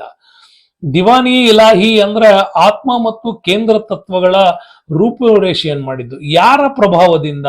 ಆತ್ಮ ಮತ್ತು ಕೇಂದ್ರ ತತ್ವಗಳ ಸೂಫಿಯಾ ತತ್ವಜ್ಞಾನಿ ಇಬ್ನ ಅಲ್ ಅರಬಿಯಾ ಅಂತ ಅವನ ಹೆಸರು. ಓಕೆ, ಇಲ್ಲಿ ನಿಮ್ಗೆ ಇಬ್ನ ಇ ಅರಬ್ ಅಂತ ಕೊಟ್ಟಿರಲ್ಲ, ಅದೇನೆ ಇಬ್ನ ಅಲ್ ಅರಬಿಯಾ ಅಂತ. ಅವನ ವಿಚಾರಗಳನ್ನು ಅದು ಒಳಗೊಂಡಿತ್ತು. ಜೊತೆಗೆ ಕುಲ್ ನೀತಿಯನ್ನ ತರ್ತಾನೆ, ಸಾರ್ವತ್ರಿಕ ಶಾಂತಿ ಅಂತ. ಮತ್ತೆ ಸಿರಿ ಅಕ್ಬರ್ ಅಂತ ಕೇಳ್ತಾರೆ. ಇದು ಧಾರಾಶೋಕು ಬರೆದಂತ ಉಪನಿಷತ್ತುಗಳ ಒಂದು ಆವೃತ್ತಿ.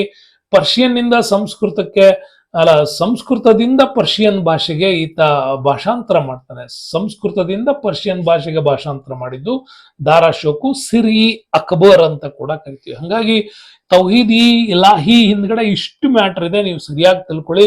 ಇಬ್ನ ಇಲ್ ಅರಬಿಯಾ ಕೂಡ ಇಂಪಾರ್ಟೆಂಟ್ ಆಗುತ್ತೆ. ಇಷ್ಟು ಅತ್ಯುತ್ತಮವಾದ ವಿಡಿಯೋಗಳು ನಿಮ್ಗೋಸ್ಕರ ಬರುತ್ತೆ ಅಂದ್ರೆ ಅದು ಸ್ಫೂರ್ತಿ ಅಕಾಡೆಮಿಯಲ್ಲಿ. ಮರಿಬಿಡಿ, ಇಷ್ಟೊಂದು ಶ್ರಮ ವಹಿಸಿ ನಿಮ್ಗೋಸ್ಕರ ಪ್ರಿಪೇರ್ ಮಾಡ್ತೀವಿ ಅಂತಂದ್ರೆ ಈ QR ಕೋಡ್ ನಿಮ್ಗೆ ತುಂಬಾ ಇಂಪಾರ್ಟೆಂಟ್ ಆಗುತ್ತೆ. ಒಂದಿಷ್ಟು ಧನ ಸಹಾಯ ಮಾಡಿದ್ರೆ ಒಂದು ಚಾನೆಲ್ ನ ಬಿಗ್ಗೆಸ್ಟ್ ಲೆವೆಲ್ ಒಯ್ಬಹುದು ಅಂತ ಹೇಳ್ತಾ ವಿಡಿಯೋಕ್ಕೆ ಧನ್ಯವಾದಗಳು. ಮುಂದಿನ ವಿಡಿಯೋದಲ್ಲಿ ಮತ್ತೆ ಸಿಗ್ತೀನಿ. ಅಲ್ಲಿಯವರೆಗೂ stay with us. Ramesh. Thank you. Bye.